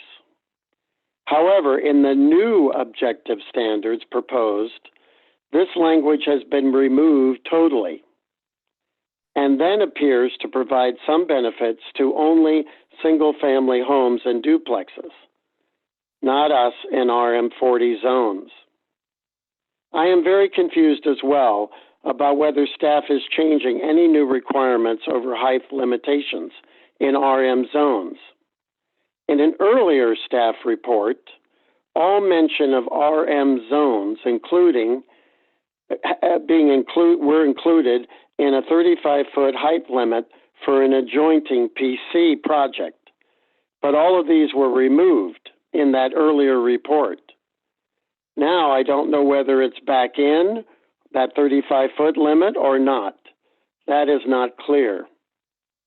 Finally, as a resident of Palo Alto Central, it is also not clear of what the height limit is adjoining projects adjoining us. For example, in one part, it says 37 feet, but in an actual part of another code of the code, it says 50 feet. So what is it?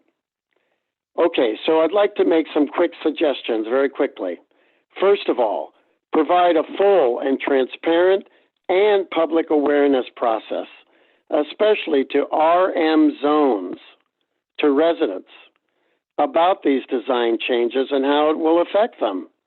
Up to now, there has been no public outreach at all. Second, provide the PTC or the public with the visual examples of how sight lines, privacy, and shading will be affected by these changes. As they say, a picture is worth 1,000 words. Next, provide a clear table comparing state-required mandates on objective standards versus the proposed staff changes to those standards. Have a comparison between what is required and what staff is proposing. This will give us all an understanding of whether the state or whether the city or staff are proposing changes that are beyond what the state requires. And finally, real quickly, I'd like to talk about the staff report and what it says about interpreting code. I don't think code should be interpreted. It has existed for many years and doesn't deserve interpretation. We ask as residents to follow the codes and do what is right. Okay, thank you. Thank you for joining us tonight. Our next speaker is Julia. Hello, thank you for the presentation tonight. I feel like I will repeat some of the previous comments. I'm a resident of Palo Alto Central, which is designated as RM40. And I want to second some of the previous speakers about the importance of community engagement or community outreach, explaining the change. Our community became aware of zoning issues due to the new project proposed on 123 Sherman, located directly next to our complex. That proposal included a massive 50 feet high building towering above our homes. And this is not including the HVAC and the elevator shafts, which add additional 7 to 10 feet. We are aware of the housing crisis of the region, and we fully support the intent to provide more housing.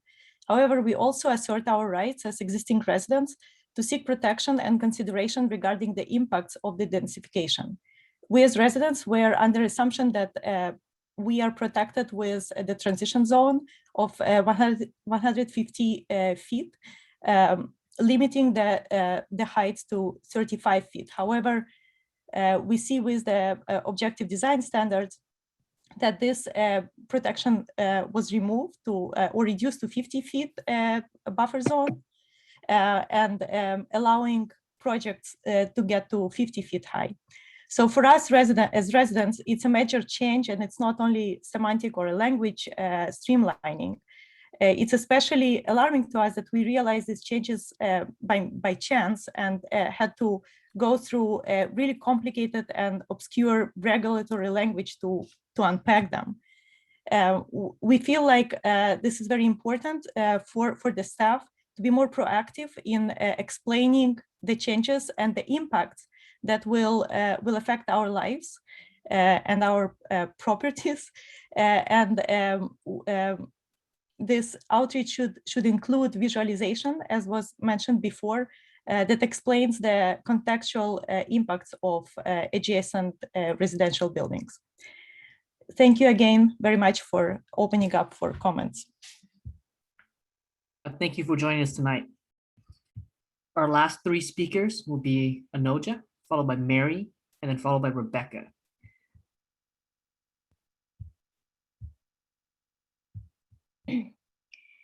Hello there. I'm also a resident of the Palo Alto Central complex. Hello, can you hear me? Yes. So I'm also a resident of Palo Alto Central, resident of Palo Alto Center complex. Me and my family, and my biggest concern again is this removal of the height restriction next to RM zoning. So this being RM40 zoning, and again, like the previous speakers were saying, you know, there are a lot of developments coming up in this neighborhood. And a proposed development right next to the PAC, which it will go up to 50 feet, you know, plus elevator shaft, etc. further up. My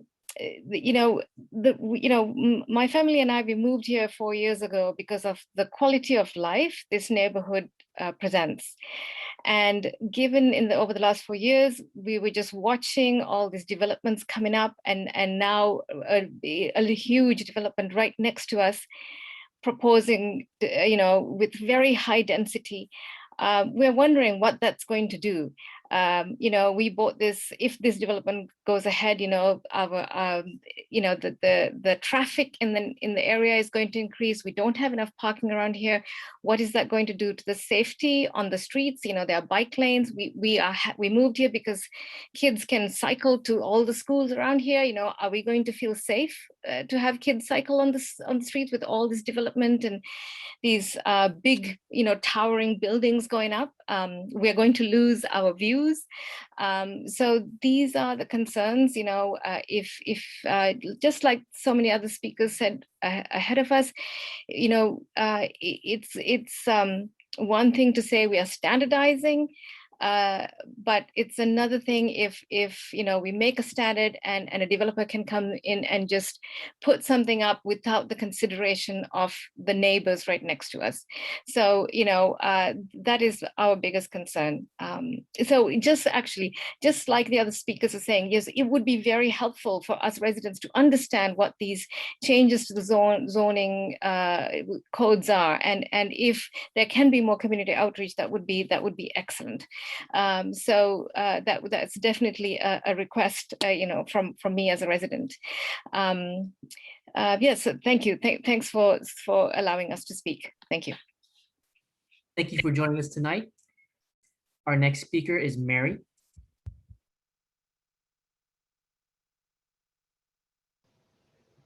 Hi, my name is Mary Ryan. I have lived for the last 25 years at Birch Court, which is a 40-family condominium complex that is bounded by Grant, Birch, and Ash Streets. I learned about these major changes from other area residents, not from the city. If a restaurant on California Avenue applies for a liquor license, I get a postcard in the mail. Here, the size of buildings and the density of construction is under consideration, and there was no notice. There are administrative procedures that need to be followed when homes, and ours are multifamily homes, but they are our homes, are impacted. So we should be able to expect that the city would notify us and give us a real opportunity to respond before these proposals would go forward.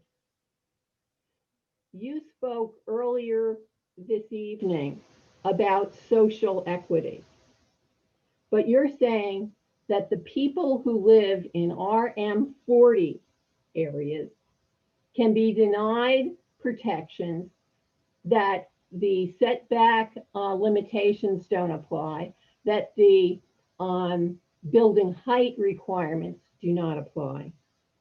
So where is the social equity for the people in the RM areas?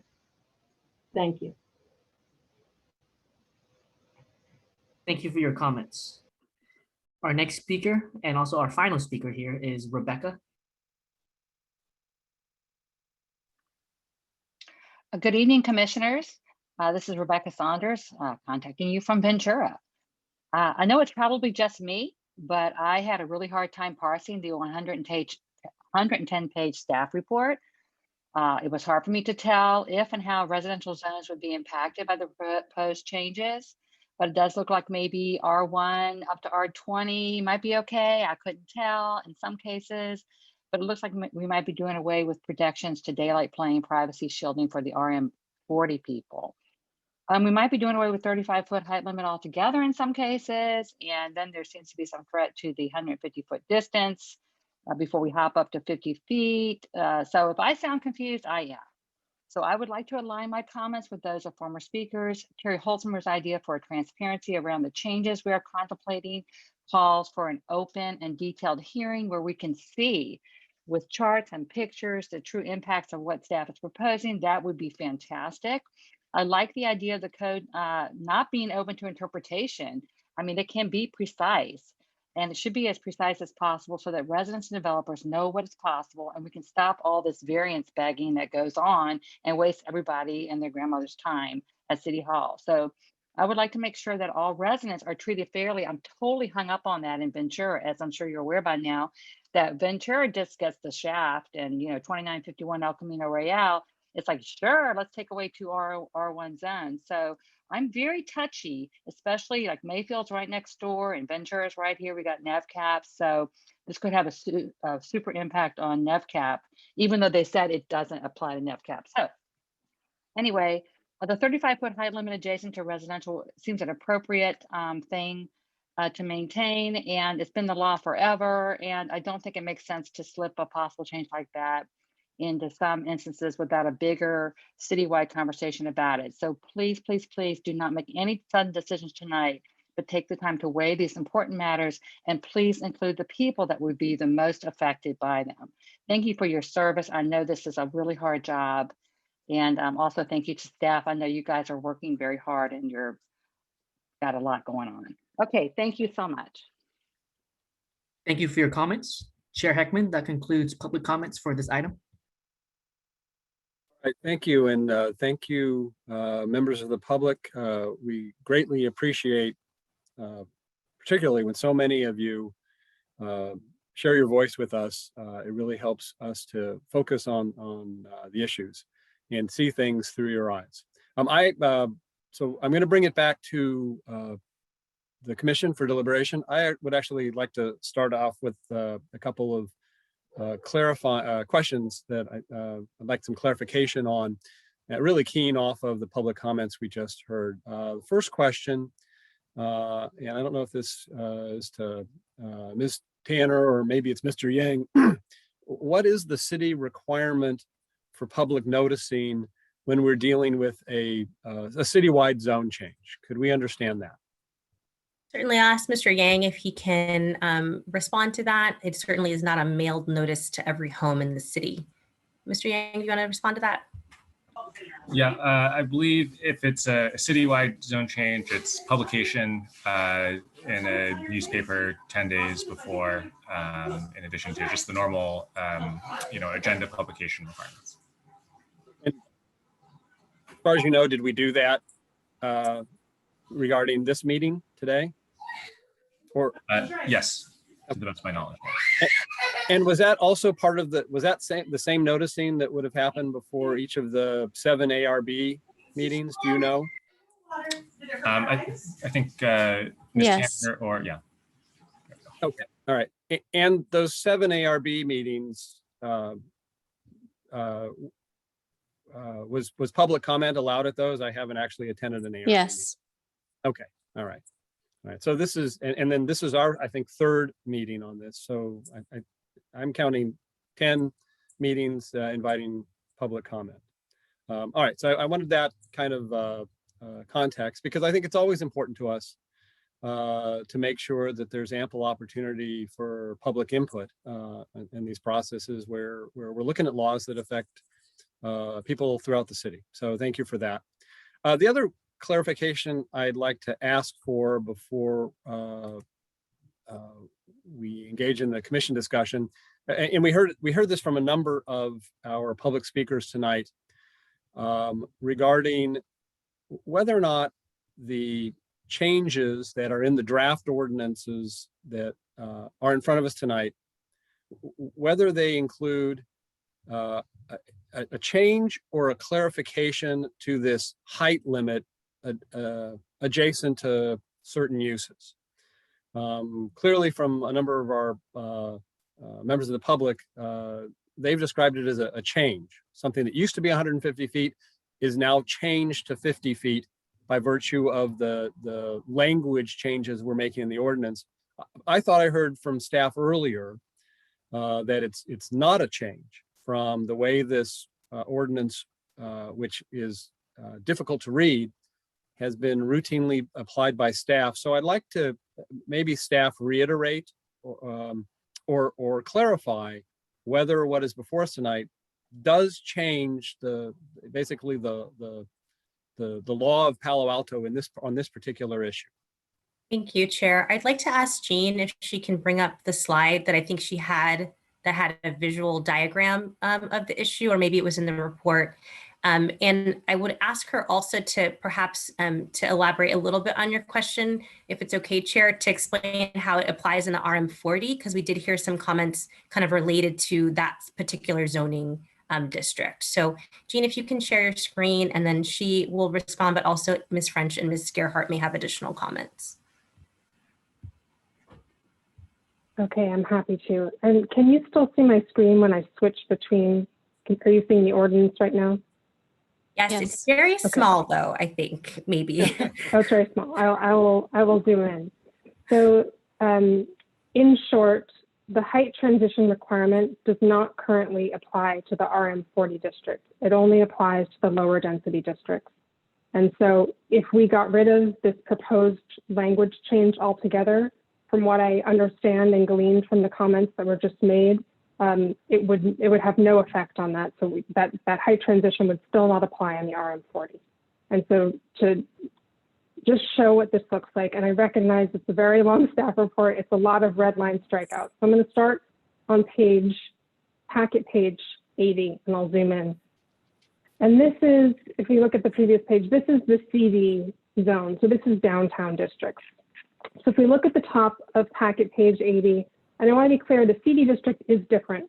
The CD district, it's very clear that it's about 150-foot transition zone, and that is not changing here. So we've got this table, it says maximum height standard 50 feet. And the reason this language about the RM40 zone and the residential district zone is underlined and looks like it's new language is because if we look on the next line, it says within 150 feet of a budding residential zone, this lower height limit applies. And what's struck out is footnote 4. If I go down the page to footnote 4, it's a little hard to see here, but it says for sites abutting an RM40 zoned residential district or PC district, the maximum height may be increased to 50 feet. So this is, again, this is only for commercial zones abutting, in this case, an RM40 district. Currently, today, that height limit does not need to be decreased to that lower 40 feet. So if you've got RM40 next to the CD zone, you can still have a 40-foot commercial mixed-use building within that 50-foot height limit. All we've done here is moved that footnote. We've eliminated footnote 4 and put it in the table, frankly, in an effort to make it more clear when this next line of code applies. And so again, this here, we're not talking about changing this 150-foot distance to 50 feet. And I'll go through that on the CNCSCC district. But here, it's very clear. It says within 150 feet of a budding residential zone. And this is where we asked the ARB in this CV example, you know, do you have other ideas about height transitions? Frankly, they thought 150 feet was a bit wide. And that may be a discussion for another day, but again, intention not to make substantial changes here. So that was the CD district downtown. I hope to not be more confusing here, but this is the CNCC CC2 district. So now I'm going to look at the next packet page 74. So this is the El Camino condition. And if we look at both the red lines and the strikeout, we have a maximum height limit of 35 or 50 feet, depending on which CCCN district that you're in. And then if we ignore the new red line text here and look at what's been struck out, this is the language that staff has identified as confusing. And it says within 150 feet of a residential zone district, other than RM40 or PC zone, and then it continues. So the RM40 zone, again, does not currently have this height transition requirement applied to it. There's no height transition required for the RM40 today. So if we got rid of all these red lines, that would still exist. It's only RM30 and below in terms of lower density. And so the CNCSCC site is the place where we've suggested the more simplified language.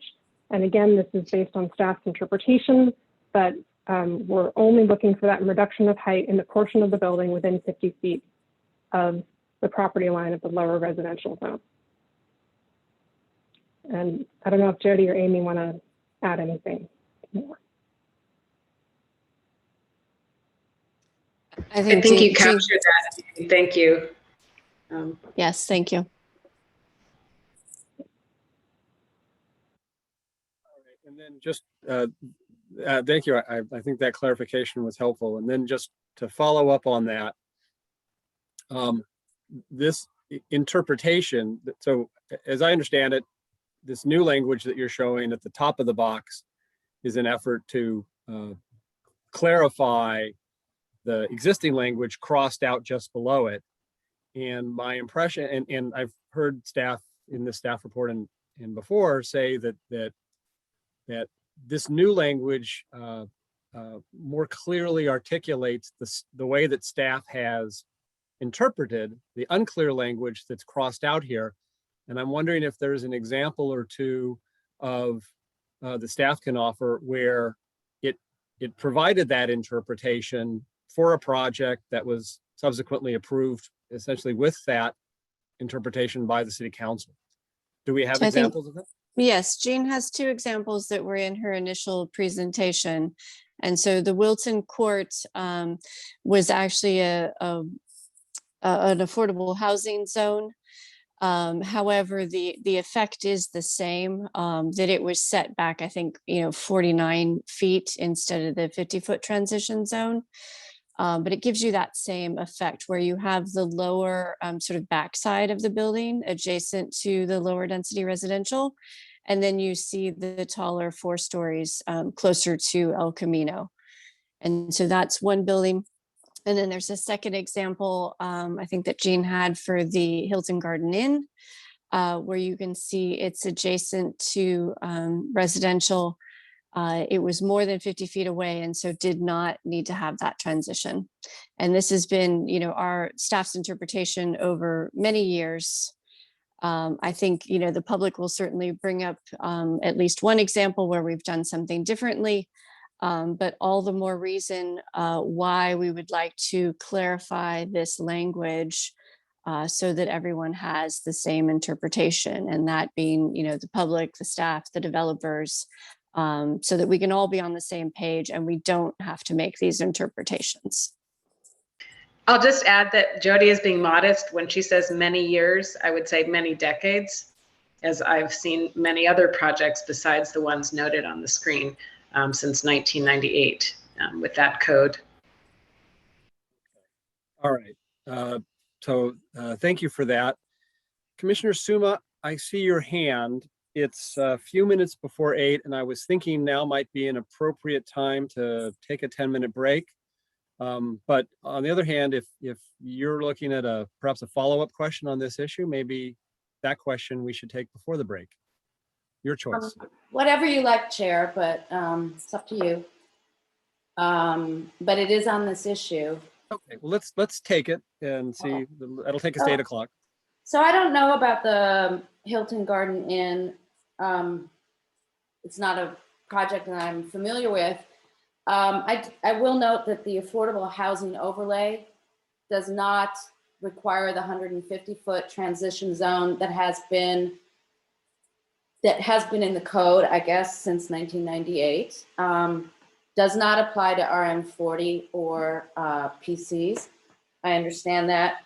But the affordable housing zone does have, because of the value of all affordable housing projects, had a relaxation of that standard. And I will note that the 150-foot transition zone, I'm not married to the 150-foot. But that is the standard. And after the last meeting on this that we had, staff actually sent me an example of 6 buildings that had been interpreted at 50 feet, which frankly was not, it wasn't accurate. And so, and the Hilton Garden Inn was not one of them. And I would note that one of them was the Mike Spikes project, which Chair Heckman, you weren't on the commission when we approved that project, but many of us were. And there was much talk. In fact, there's 8 times in the verbatim minutes from that meeting where it is clarified by staff, the applicant, and the applicant's architect that it follows a 150-foot rule. So reducing it from 150 feet to 50 feet may be the right thing to do. It may not be the right thing to do in terms of privacy and light and air. I still don't know, and I brought this up at the last meeting because we have not had any analysis of this. And most particularly, the ARB felt that the daylight plane made the 150-foot rule redundant, but there has been no analysis of it. So I don't know, frankly. So I just will mention that to put it on the record as a fact.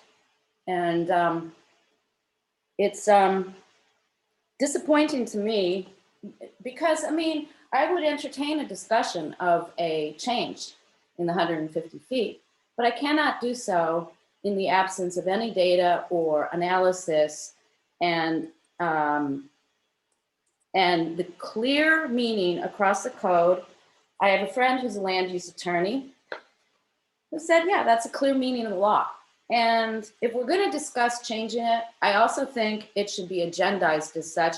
And I understand that the public notice was sufficient for all these meetings, but the description of the agenda item, in my opinion, was insufficient in really alerting to the public to what was going on here. So with that said, I will stop, and I'm sorry to be a bit picky about this issue, but I feel strongly about it.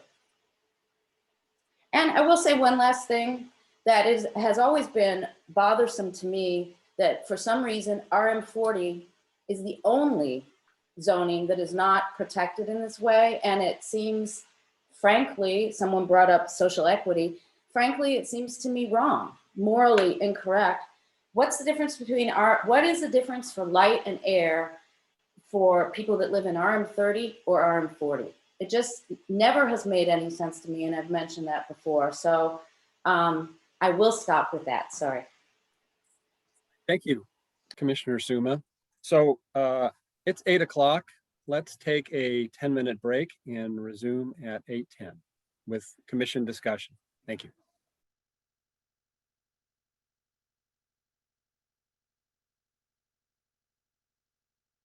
It looks like commissioners, you're all back. Thank you.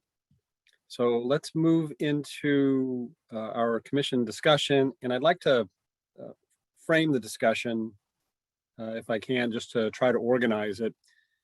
Based on the staff report, I think we have 3 and possibly 4 things to discuss tonight on this agenda item. 1 is the revisions to the ordinance. 2 is whether the PF zones should be included, meaning that these objective standards would be applicable in PF zones. 3, expand the, should we expand the HIP? And 4th, if time allows, should allowing multifamily in a PF zone be part of the housing element update discussion? So I would suggest that we should tackle those issues in that order. I think it's really important for us first to essentially understand the ordinance that we are going to forward to the city council before we can talk about whether we think that ordinance should apply within a PF zone. So to me, that makes sense. And so I would like to start us with a discussion of the ordinance. And so I'm going to ask for hands, and what I'd suggest is maybe in this first round, commissioners up to 5 minutes to discuss overview. And if there's time within your 5 minutes, then to delve into some specific details. And I see Commissioner Lowing. Thank you for leading us off. Yes. So first of all, I just want to kind of focus on what our agenda is tonight, particularly in light of the very helpful public comment. But the agenda says we're supposed to evaluate these new objective standards that ARB worked very hard on, and we know that they apply only to the housing development projects as defined on packet page 10, and the 3 overlays that are on packet page 21. I think we also should know, which of these proposed changes in the ordinance go beyond the requirement of state law, because that is arguably, on the agenda or not on the agenda. In the packet, it also says that there'll be other code updates to support objective standards. So if that's it or not, but as I reviewed some of the specifics in the ordinance and even referenced prior code, some of the language doesn't seem to be addressed only to housing development projects. And it's not labeled that way. So I'm wondering if we're making some decisions on an ordinance that's broader than just the original agenda of objective standards. And particularly in light of the RM40 discussion and height transitions, that seems like a pretty significant issue that is possibly not part of objective standards and possibly shouldn't be in this ordinance right now. So I think maybe the action item or the answer that I'm looking for on this is if we could find out some sort of comments on what is not required by state law. And if there are things here that go more broadly than in terms of applicability in that ordinance beyond the housing development projects. So I'll just answer Commissioner Lowing by saying that I think we did state this is not a state law completely required project. Part of the objectives of the grant proposal that we as a city wrote and submitted to the state to get funding was to try to streamline housing production. And so you do see changes here that are related to streamlining, reorganizing, and things of that nature, in addition to the objective standards, which is not necessarily required by state law, but if we don't have objective standards, then when certain projects apply and we don't have objective standards, we get caught in a challenging situation because we don't have them to apply to a project, and so would be challenged to provide really any feedback or guidance to that project in terms of its design. So ask Ms. Eisberg if she might be able to further tease out kind of what parts are what part, so to kind of understand how these things are layered together. Jean, can you kind of help to walk through what part is related to the objective standards and then the parts that are around the streamlining and other provisions? Yes, and I think you captured that very well. So as Rachel indicated, the way it is now, the context-based design criteria are primarily subjective regulations. And so those cannot be enforced for certain types of projects that are undergoing streamlining, which is why that we were seeking through this grant to transform them into objective standards. So although state law does not require the city to have objective standards, for projects that are undergoing streamlining under state law, they need to meet objective standards. And so this was an effort to prioritize what was important to the city in terms of design and identify those as objective standards. So that's really the attachment A, the ARB's work, the objective design standards. The other ordinance, which affects a number of different chapters of the code, was intended to reorganize, sometimes transform subjective to objective, make more clear, reduce the code complexity, and then add this new. And so that does apply to all projects, regardless of whether they are housing development projects under the Housing Accountability Act or just other residential projects undergoing undergoing discretionary review. The final process change relates in the full draft ordinance, that attachment B, relates to this streamlined process. And so that would apply to housing development projects under the Housing Accountability Act that could go through this one meeting with the ARB where they could receive advisory comments only, the one study session. So that's the process change for the design standards. And then second, we listed out potential changes to the overlay district, again, in the interest of streamlining, and under SB2, the housing production and housing affordability goals, transforming the existing legislative overlay actions into objective standards. So say the workforce housing overlay process, rather than making that a legislative action, again, if a project complied with that affordability criteria, they could automatically qualify for the more flexible standard. So that's part of the streamlining process. And again, not a requirement under state law, except that was part of this SB2 funding, was looking at ways to streamline.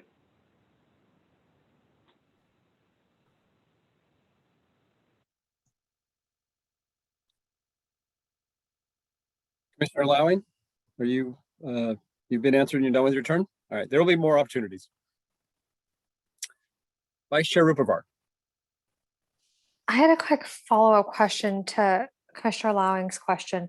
So if we don't have objective standards, the projects that are going through streamlining the Housing Accountability Act, SB 35, SB 330, what happens?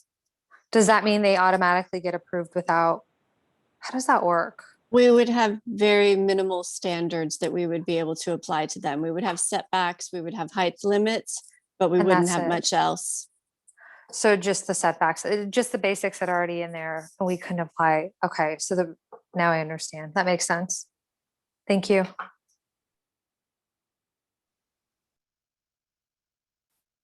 Commissioners for first round comments.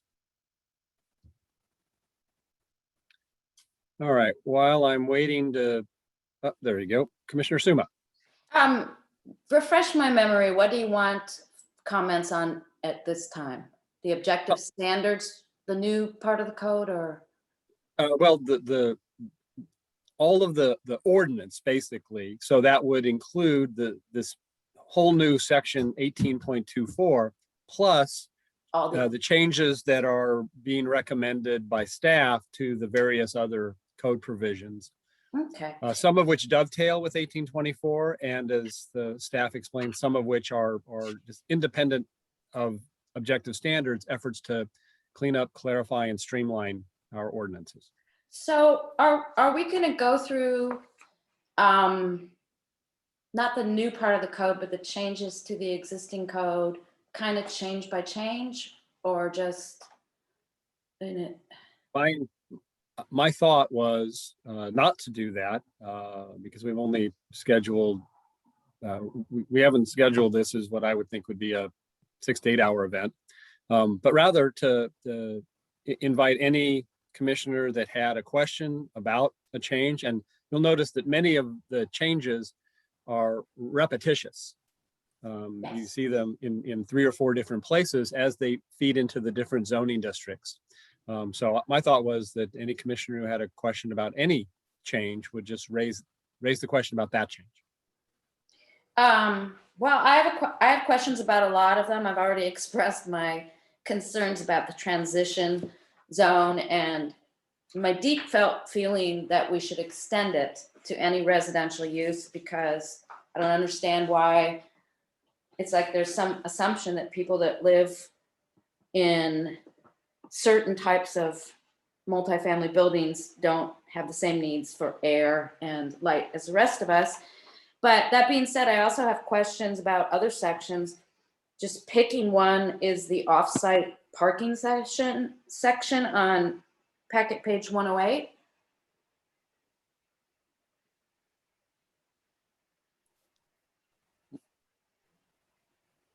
And maybe staff can clarify this.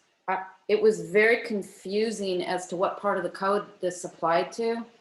And I believe this refers to parking in the CD district. Perhaps staff could clarify this. But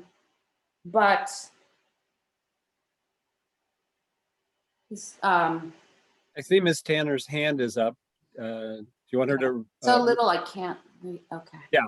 Do you want her to Sorry, I respond? think Ms. Eisberg is trying to get to the page that you noted. Yes, Commissioner. thank you. I think this refers to offsite parking in the CD district downtown. Is that correct? Can you zoom in one more? Zoom.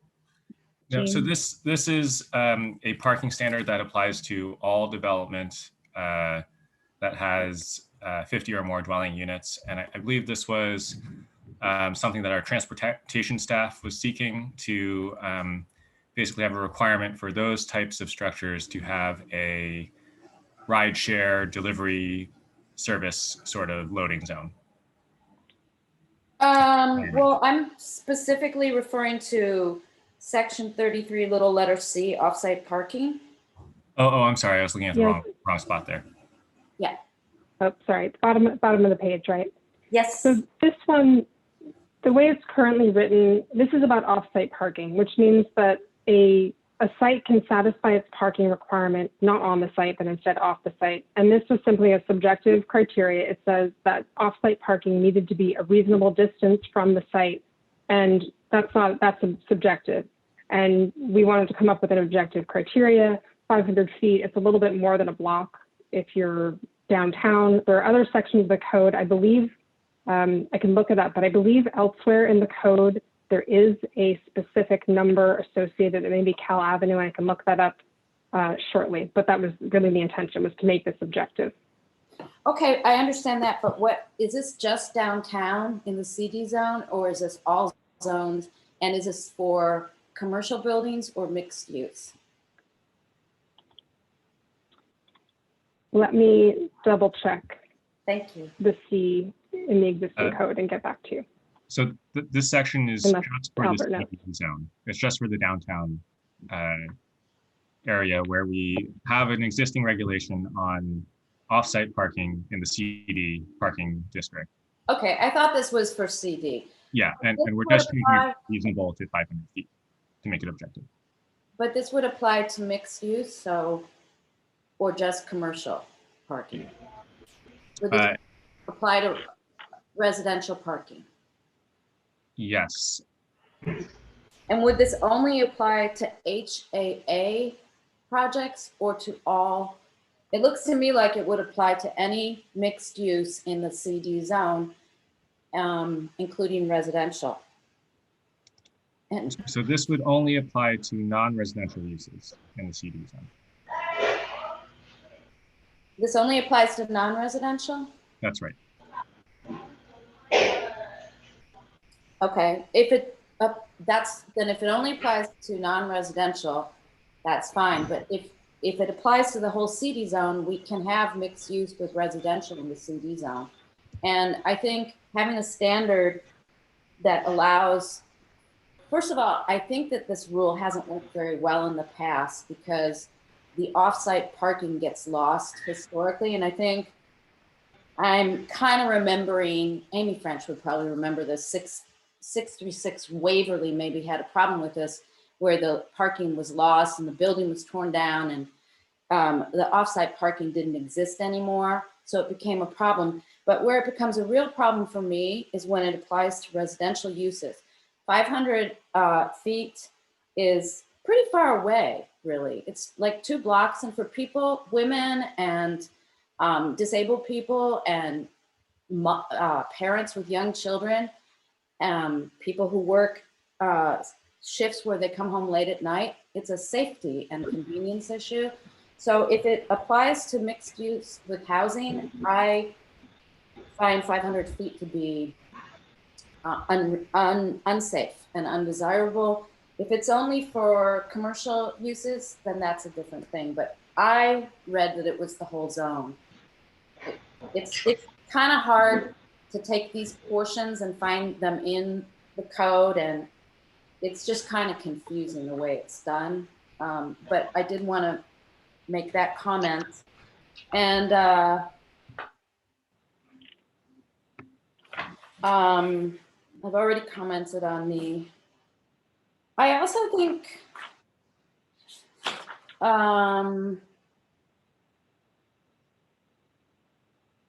I think removing the 2-step process basically for the overlays is fine because they would have to meet all the existing standards, and we're not reducing any of, or we're not changing any of the standards for those overlays.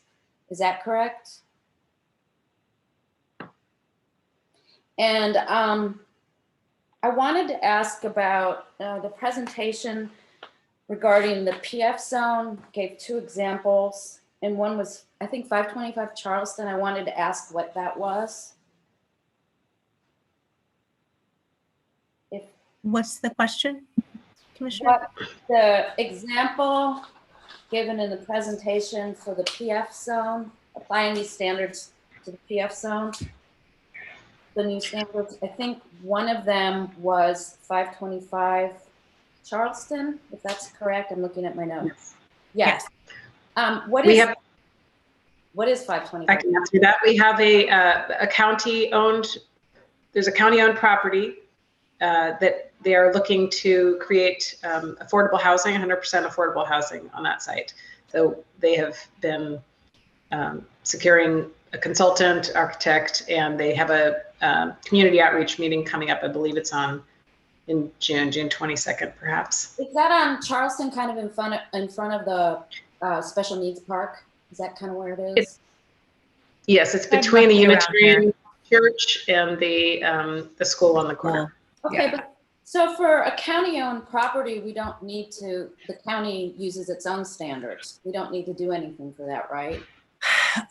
That is true for some county-owned land, and that is true, I believe, for the courthouse project that they are also moving forward with. I see Mr. Yang came on, and I do apologize. I'm gonna have to turn my camera off because I'm getting a bad internet connection message. But I think it's both specific to think about this 525 Charleston, but also other PF zone properties, which in our comp plan, we indicate can have housing, but then don't have any accompanying standards related to that housing. And so, Mr. Yang, did you want to provide feedback on the county's, how the county's land and their rules apply or don't apply in certain cases? Yeah, it's a complicated question, and it requires kind of a case-by-case look at what's being proposed. So I wouldn't say as a blanket that, just because the county owns the land, it's not subject to our. Yes, okay. And then I didn't find anything, and perhaps staff can help me with this, but I didn't find a reference to PF zones being used for housing in the comp plan. So if you can direct me to that, that would be great. I think it might be special institutions, not PF zones called out. So it might be a land use designation, not an actual zoning designation. And correct.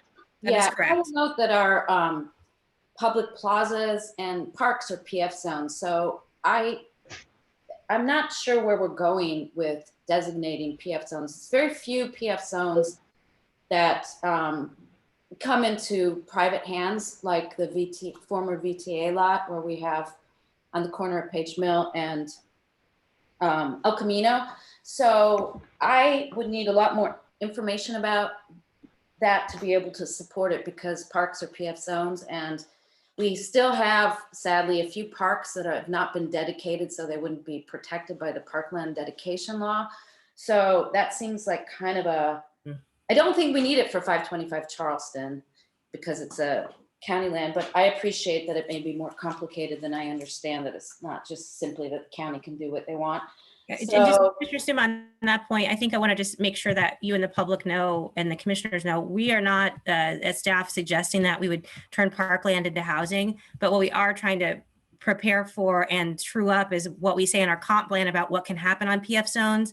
And then if that comes over into the code and doesn't have standards, then it's a little bit challenging to then process applications for county projects, or should the city want to do any housing on its own PF zone parcels. And so rather than respond when we get the proposal, it would be nice to be ready for it. But certainly our intent would not to see parkland become housing, but you can imagine there may be other PF zone, that land that would be appropriate for it. Okay, so and just to be clear, these are changes that can already happen today. The comp plan says that high density housing is encouraged, and the zoning code says that public agencies can move forward any type of project. So we could get a housing project tomorrow and we would not have a whole lot of standards to apply to it. It's the same idea as objective standards anywhere in the city. Okay, and is this screen that you're showing from, that's not from the comp plan though. I'm just confused because I think the comp plan does call out special institutions, but not the PF zone. That's my concern. That's right. That's right. So the PF zone corresponds to multiple land use designations in the comp plan. So the comp plan only specifies multifamily housing being encouraged within this major institution special facilities, so the lighter blue. However, the PF zone, as you indicated, is a zone for public parks and for other public facilities. And so that, the comp plan does not say that housing is permitted in a public park, and that of course is not our intention. So the PF zone, when I say PF zone, it would need to be specific to the major institution special facility land use designation. Yeah, so I think that's a good distinction maybe to clarify. Well,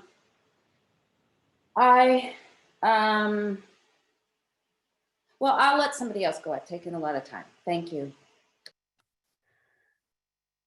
All right. Thank you, Commissioner Suma. Other commissioners for first round? Let's see. While I'm waiting for hands, I will provide some preliminary comments. First, I want to start, as I did with Chair Thompson, by thanking staff for what was really a tremendous effort over a long period of time on highly detailed work. I think it's challenging to create an entire new chapter and to reorganize aspects of a code that you've been living with for a long time. I think it's not an easy task, and so I appreciate the effort that went into it. I do think that at least among, this is a complex subject, and I'm talking now about the objective standards, and I think that they're, judging from the public comments we received, I think there's some confusion, at least among the public, on what's really going on here, and why it's really important that we convert subjective standards to objective standards as applied to these certain kinds of housing projects, and what happens if we don't. And so just to try to clarify that a little bit, one of our public speakers referenced a part of the code, I don't know where it's from, but it had language something like that care should be taken to respect scale. And that's a very comforting, totally subjective standard. So the problem with that standard is that when one of these kinds of housing applications is made that is limited to objective standards, that sentence is basically struck out. It has no effect, and without an objective standard, there's nothing to replace it. And so the citizens of Palo Alto in that scenario have no protection whatsoever in terms of care taken to respect scale. So I think what staff's effort has been here is to take subjective standards like that and quantify them so that we have some measure, and oftentimes it'll be a range, so that we're not bare. I think staff has been understated when they say that it would, we'd have some challenges in processing those kinds of applications, because the truth is that without these objective design standards, it's really no problem. We're limited to height and setback, and they can propose a flat face, extraordinarily boring, intensive design. So I think this effort is really important to protect us, and I think that has been the goal. And I guess the last thing I want to say in this initial round is it's on this height setback issue. I look at the existing code language, and it makes a reference to 150 feet and 50 feet. And I know from that ordinance is a law, and that when you interpret a law, you can't just, ignore part of it. And I don't understand how, if the interpretation is everything within 150 feet has to be set back, how that gives any meaning to the 50 foot. So my attitude toward that particular issue, which is repeated throughout these code changes, is that I am inclined to take the staff position that the way the change they are making is consistent with the way that staff has interpreted it historically, and the council has approved projects historically. And in my view, it's a council issue. If the council wants to do away with the 50 foot altogether and have everything next to residential be 150 feet, then I think that's their direction. That's their decision, but they haven't directed us to look at that. And the change, and my understanding of the change before us is it doesn't change the implementation of the code. It just clarifies the way the code has been implemented. So that's how I intend to react on that set of changes, clarifying this distance and setback and step down requirement. So I'm going to leave it there with my first round of comments and see if there are other commissioners who want to have a first round comment.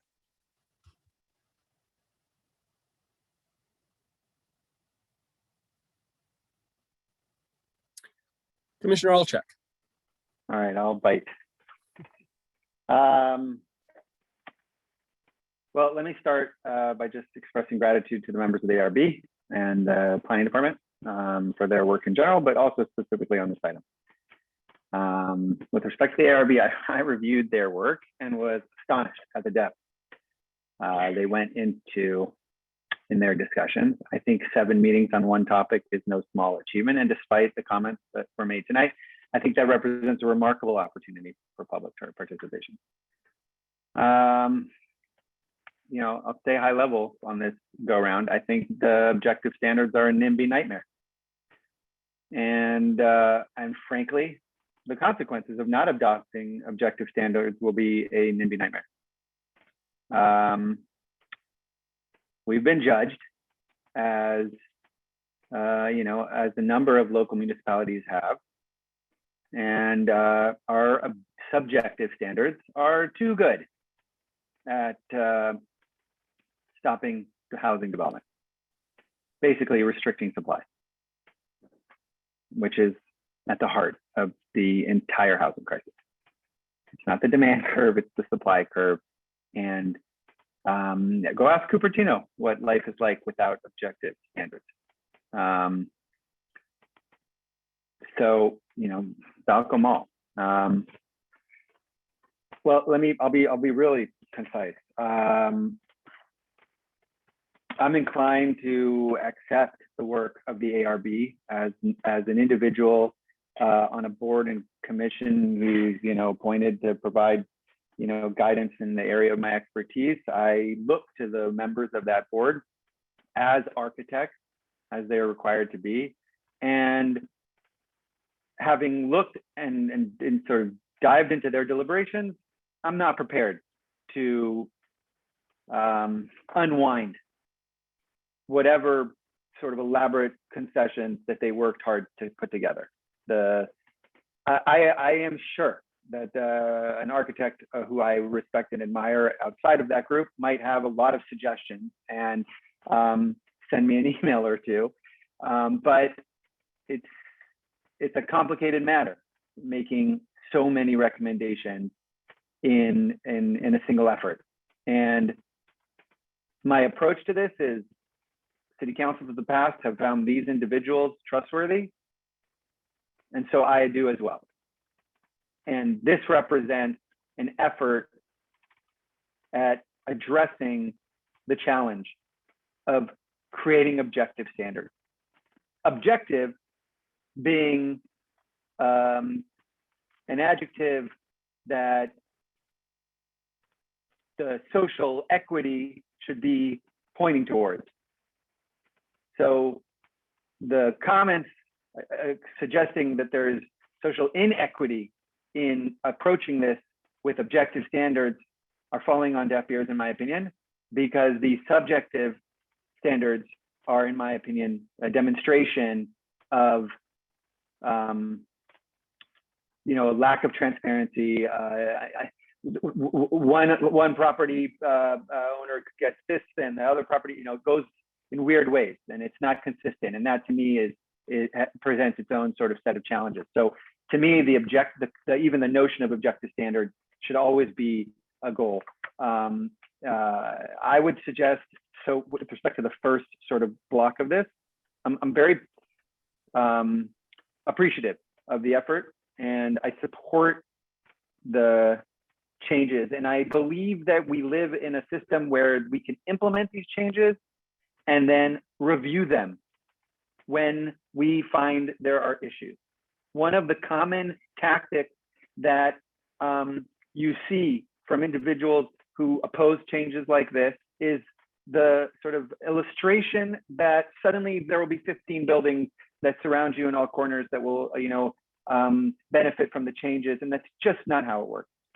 We're not going to see such a large proliferation. It'll be, you know, piecemeal, and we will have opportunities to reflect on whether the architects that are in charge or the architects that will one day be involved in the ARB may have alternative positions about this, and their feedback should be sort of, you know, taken into heart. I would say that I support the idea of the modifications in the AH and the workforce housing. I think, well, let me put it to you this way. I think that the standards should apply to, you know, housing projects regardless of zone. So I don't think PF zone should be limited. I think if a project, let's say a project that meets that is, I read my notes, you know, an applicable housing project should benefit from review under the objective standards regardless of zone. And I think you used that Windy Hill reference because that parking lot was PS zone. Is that right? Across from AT&T. That's the former rideshare parking, BTA parking lot that's across from the AT&T store, you know. And so, you know, I think objective standards should be used in developments in PF projects like that. A lot of talk has been made on the 50-foot rule. I don't know, I can't remember which commissioners were a part of the commission when we looked at how that applied to the house building and their roof deck. But I remember in that meeting just us banging our head on the, you know, table, trying, you know, understanding it, and the staff basically repeatedly explaining exactly what they've explained tonight, and their approach and the historical approach and their interpretation. And so I think that this is a good opportunity to address that. And I think that, well, I think that's enough said. So I would support that effort as well. The inclusion of that, well, I guess other code updates to support the objective standards, I would support as well. And then I'll just say finally that I think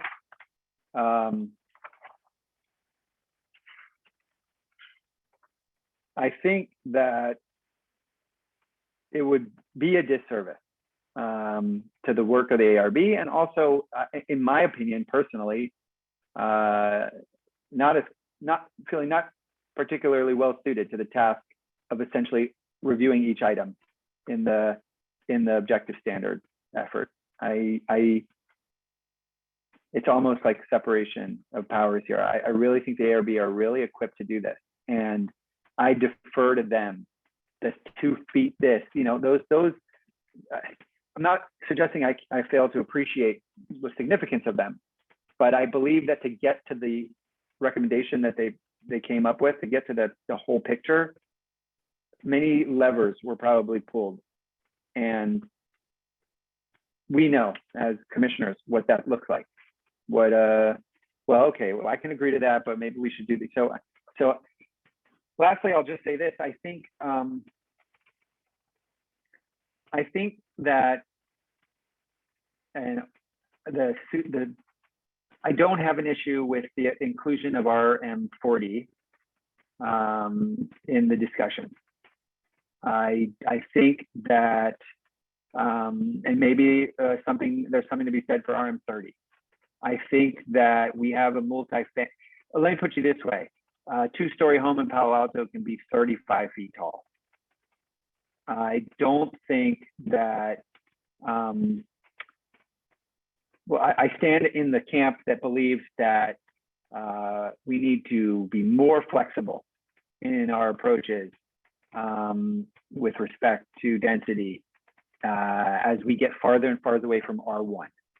And so when you start to get into, 30 and 40 units an acre, I think that's where the projects abutting those zones or, should have,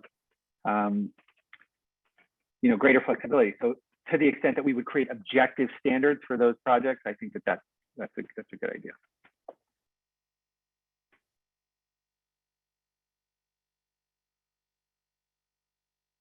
Thank you, Commissioner Alchek. Other commissioners, first round.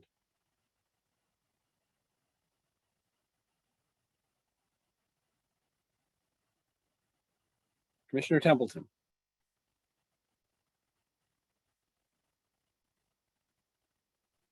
Thank you.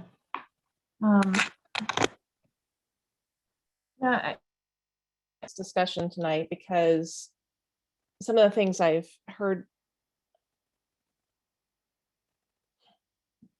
they concern me greatly if they are true. Some of them aren't agendized, so I'm not exactly sure how to address it. And, there's another kind of perspective of we need to stay in our lane tonight. And I appreciate the structure that you've provided, Chair. I think that is helpful. I guess the main thing I would add to what you've said is just that I appreciate the work that has gone in to prepare this discussion, and I recognize there are some kinds of trust issues that are coming out as part of this discussion, but I don't think this is the venue where we can resolve the trust issues that have come up. So I hope that we can find a way to address those, but how I'm planning to proceed tonight is on good faith. I believe that our staff and our colleagues on this commission, our colleagues on the ARB, all have the best of intentions and are doing their best to protect the city and its residents from potential liability that could come about as a result of inaction. So I think it is upon us to understand that these recommendations are necessary and that we do need to take some action to define objective standards, or the consequences could be really unpleasant for our residents and our city. So, just on the overarching question of should we be doing this and should we be having these discussions, I think the case has been made as far as I'm concerned. It's agendized and we're going to proceed with that. So that said, I echo Commissioner Alchek's comments about respecting the ARB and the tremendous investment and due diligence that they've put into their portion of this recommendation, as well as the work that staff has done. So I feel comfortable moving forward with the outline that the chair has provided. Thank you.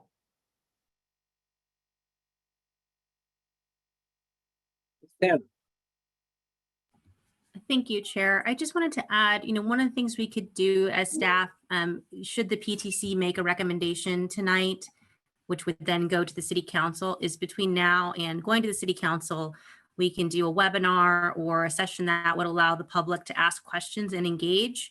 And so that would combine both the ARB's recommendations, the PTC's recommendations to Council, and to make sure that, there is at least understanding so that folks do know what the council will be considering. As you noted, there was just some perhaps misunderstanding of some parts of what's before you. And so happy to engage with folks and happy if folks disagree, but certainly want them to know what the substance is so they can opine with that knowledge. Thank you, Assistant Director Tanner. I think that is a really interesting idea and something we should think about when we get closer to the motion. I appreciate you bringing that up. Thank you.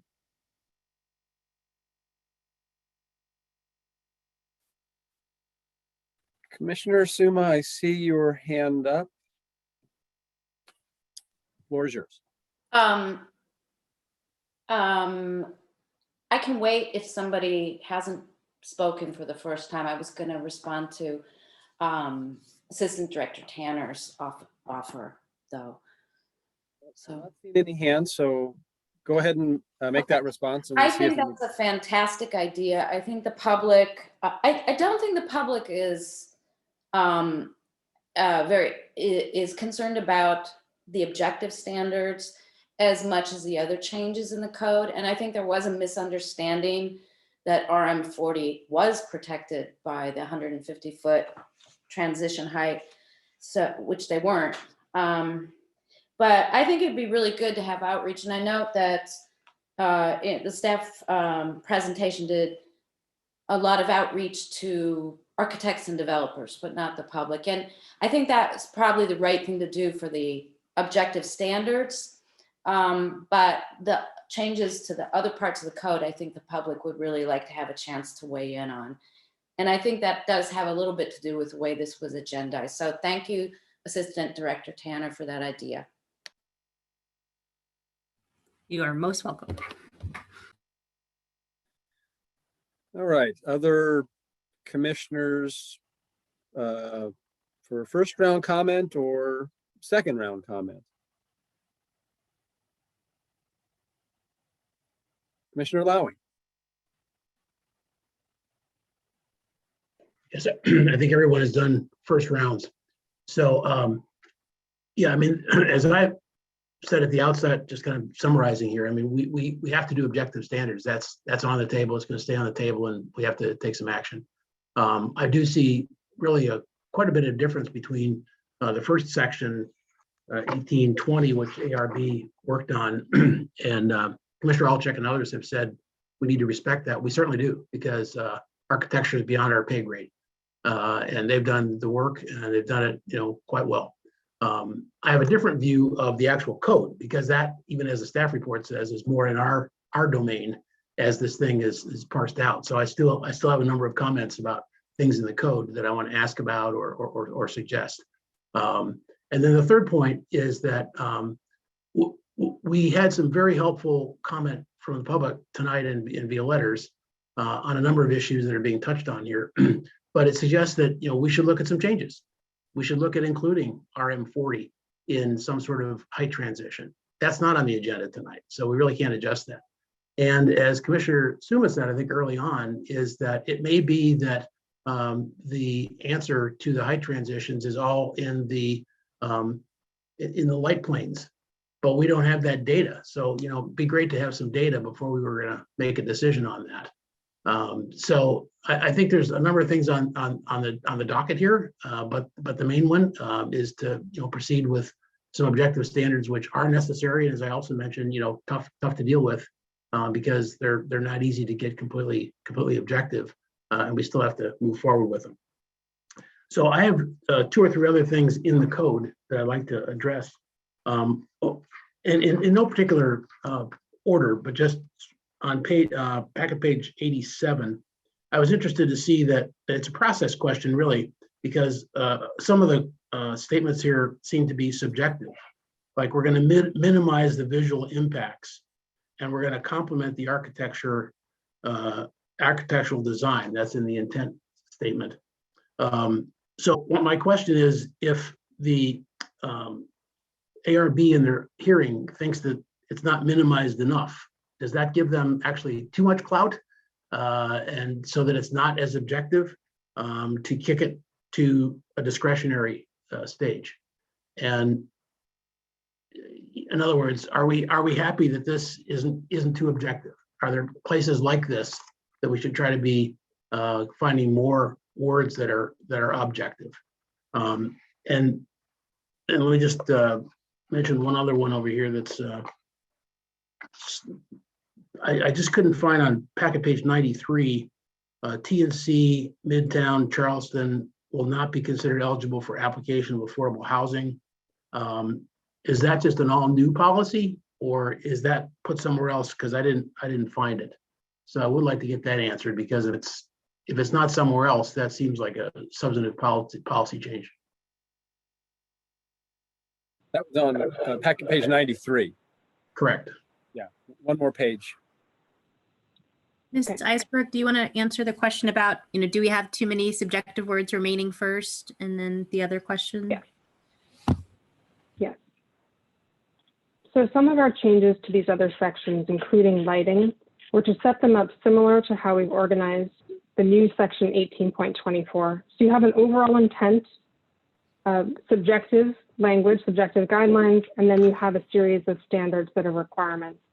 And so if we look on the next page, which is packet page 88, the way it's organized now, it was sort of everything was all over the place. So we've done some reorganization to put subjective in the intent and guidelines, and then identify requirements, which are standards, under this umbrella of requirements.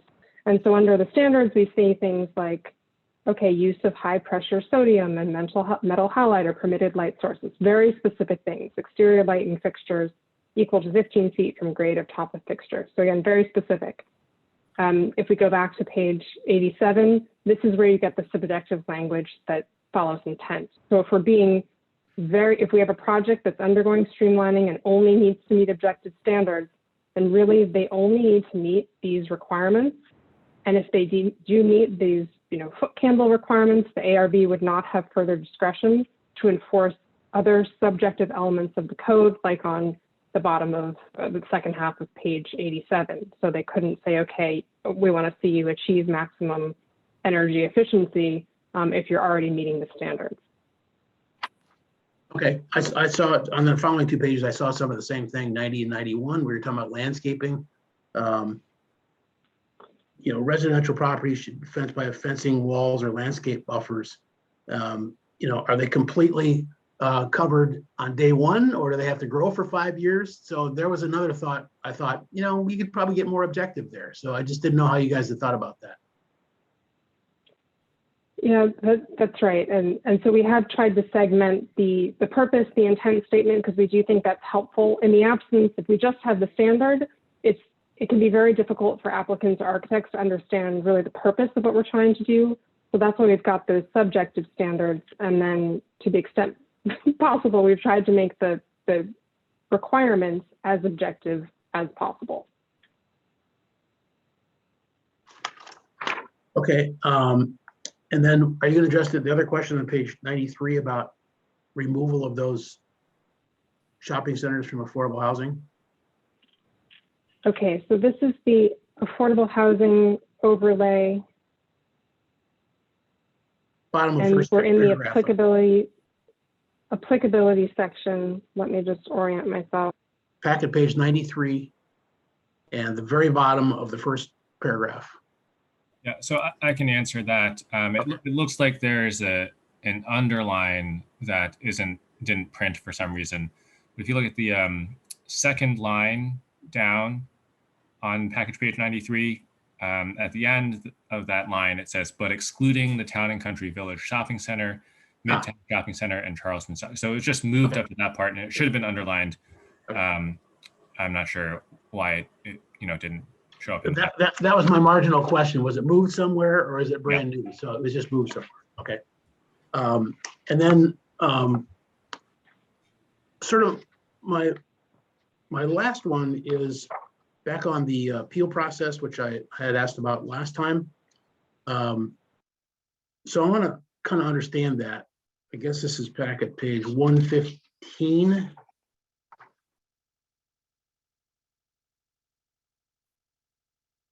So if someone files an appeal and the director feels that there are mitigations, does the director just itemize those mitigation and say the appeal is denied? Is it that simple? So this would be a small 2 double I on 115. Further up, I think, on the screen. You said it's Roman numeral 2? Small double I at the top of page 115. There is no feasible method to satisfactorily mitigate or avoid the adverse impact? Yeah, so this is just explaining what an appellant would need to be claiming. Right. Okay, so and I'm asking what the director can do. Can the director just say, I understand that, but here's the 3 mitigations, and you're right, we need some mitigations, but we're going to go forward with it? No, the way that this is set up, that would need to be determined by the city council. Okay. Okay, that's an important question. I'm glad I asked that. It relates directly to the other one I was going to ask, which is that under the decision by city council, you're not automatically putting that on consent calendar. And for just visibility, I'm not sure why you wouldn't routinely put it on consent calendar. So the reason here is because these streamlined projects often have very strict timelines that they're entitled to.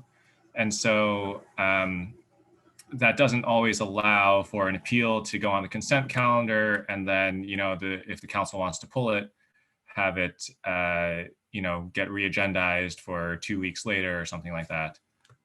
So, in the events that, let's say we have 90 days or 180 days to make a decision on a project, and we're at the 150th day when the appeal comes in, it probably makes more sense just to schedule it as an action item for the council rather than have it go on consent and have them, go through that process of pulling it.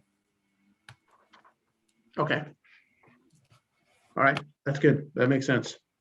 So that's all my questions on code. So I'll let someone else speak.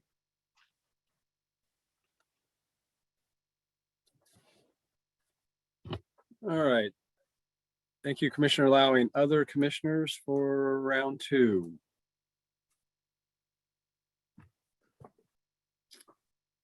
All right, while I'm waiting for hands, I will, I guess, give a few round 2 comments. First of all, I want to thank Commissioner Alchek for saying what I was thinking as I read through the staff report and the ordinance in advance of this meeting, and that is that I respect the work of the experts. And when we're talking about design features, the experts are the architects, not the land use lawyers like me.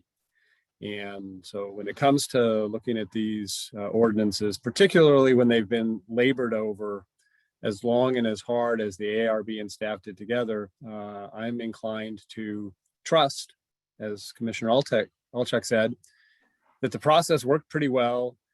And I'm comforted with the fact that as we approve an ordinance and put it to work, that over time we will see whether it has flaws and we can fix those.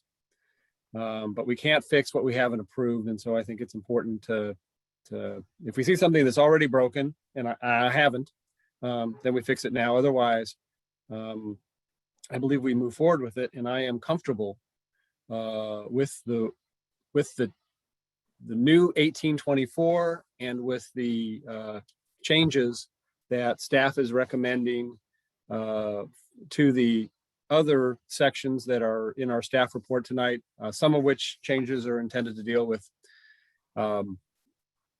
sort of dovetailing those ordinances to this new 1824, and others are designed, as staff said, to streamline and clarify pursuant to the grants we received.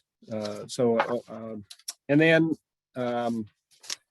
those are my thoughts on the ordinance. And then on the other issues that staff had asked for guidance on, whether to include PF zones in the objective standards, I think the answer to that is, from my perspective, is yes.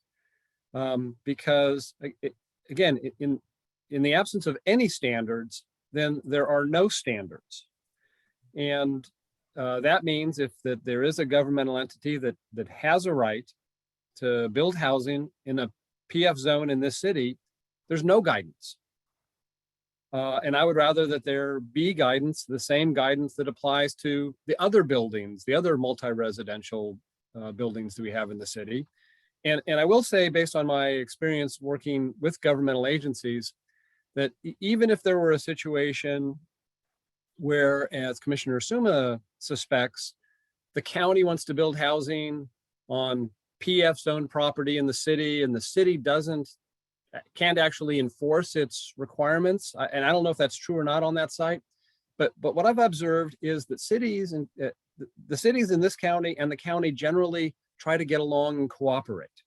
And that even if it were true that the city couldn't actually require the county to abide by its standards, there would be a dialogue between the city and county that says, look, this is our standards, this is the Palo Alto look. And while we can't make you, we'd appreciate it if you'd follow them. They're, designed to make, big, beautiful buildings for housing. And I've seen in that kind of situation where the governmental entity will cooperate. So I think it's useful. And then the third item, which I'll just touch on briefly, is the idea of expanding the HIP,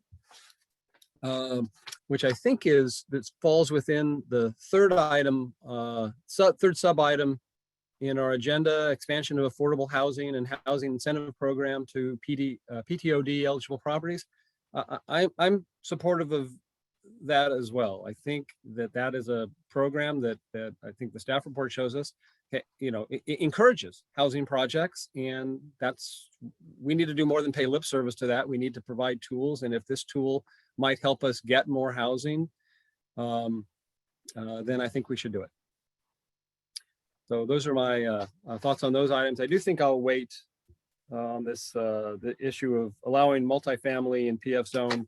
Should we try to fold that into our housing element update? I think I'll hold that for next round and see what other commissioners have to say. Other commissioner comments?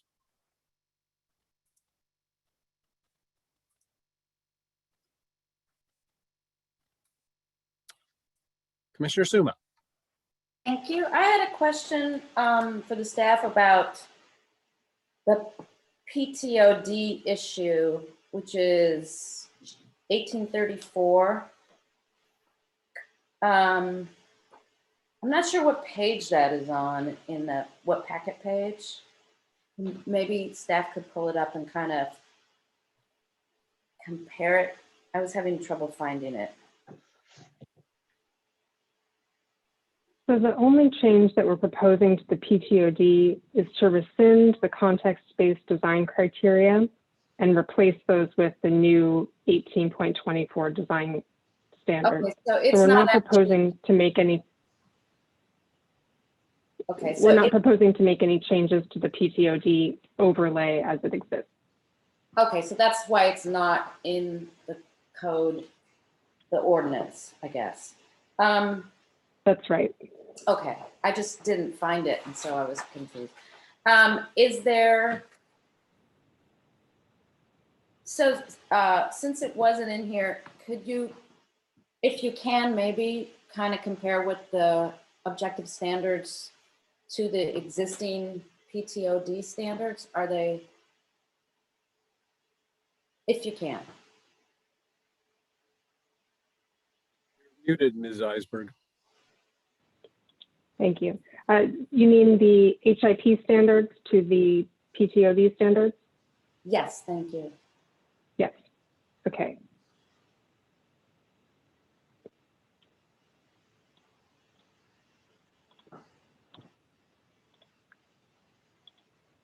You may recall we presented this table, and I believe it was included in the March 10th study session packet. And so I know there's a lot of information on here, but this was our effort to compare the PTOD to the housing incentive program. And the way the table is organized is there are two zoning districts, two commercial zoning districts within the PTOD area. So we're looking at the CC2, which is along California Avenue, and then the CN along El Camino Real. And we've got the different types of standards on the left side. Obviously, there's a lot of different numbers here, but the big point is that the PTOD is a legislative action. So in terms of review process, it requires architectural review and then the PTC recommendation and city council action, whereas the housing incentive program only requires architectural review. The housing incentive program allows for more FAR. So we're looking at with the CC2, 1.25 or 1.5 FAR, depending how much below market rate housing you're allowing, versus 2.0 FAR in the CC2 housing incentive program, or even higher if you're doing 100% affordable. So you get more FAR in the HIP, and you don't have a residential density limit. You do have a residential density limit in the PTOD. The height standards are fairly comparable. It looks like actually the PTOD is slightly higher. The PTOD actually doesn't have this height transition standard when you're within 150 feet of the residential zone that we've been talking about, but the housing incentive program does. Parking spaces are similar. If we apply the HIP standards to the PTOD, where it abuts a residential zone, it would be held to the residential zone height within 150 feet. Is that what this is a confusing sort of, is that what that means? There's a lot of information. So the housing incentive program, the CC2 zone, the CC2 zone, as we've shown earlier, includes that height transition requirement. The PTOD overlay, that section of code does not include that height transition requirement. So it would not be applied if someone requested this PTOD overlay, but would be applied in the housing incentive program. And the way that staff's been interpreting the standard, it's within, if you're within that 150-foot zone, the portion of the building 50 feet from the property line would be subject to that lower height requirement. Okay, thank you for clarifying that. And then I had another question about the two examples of the 50-foot height. One was the affordable project, which at Wilton Court in El Camino, and the other one was a hotel. Where was that hotel located?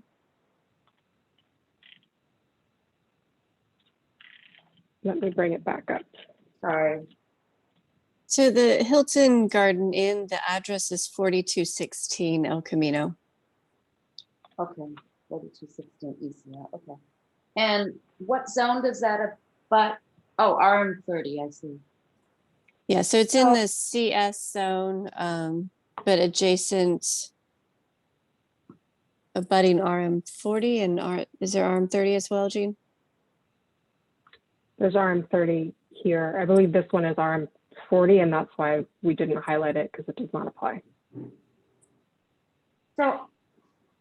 So can you explain this slide to me? What the slide is saying, 50+ feet reduced, height not required. What I'm uncertain about what this means. If we looked at this section in the zoning, if we looked at this section in the zoning map, it would have that hatching over this site, identifying it as a location that's within 150 feet of a residential district. And then staff's interpretation of that piece of code is that, okay, we're looking at that overlay area. This RM30 site, and the arrow is pointing to the property line of the RM30 site.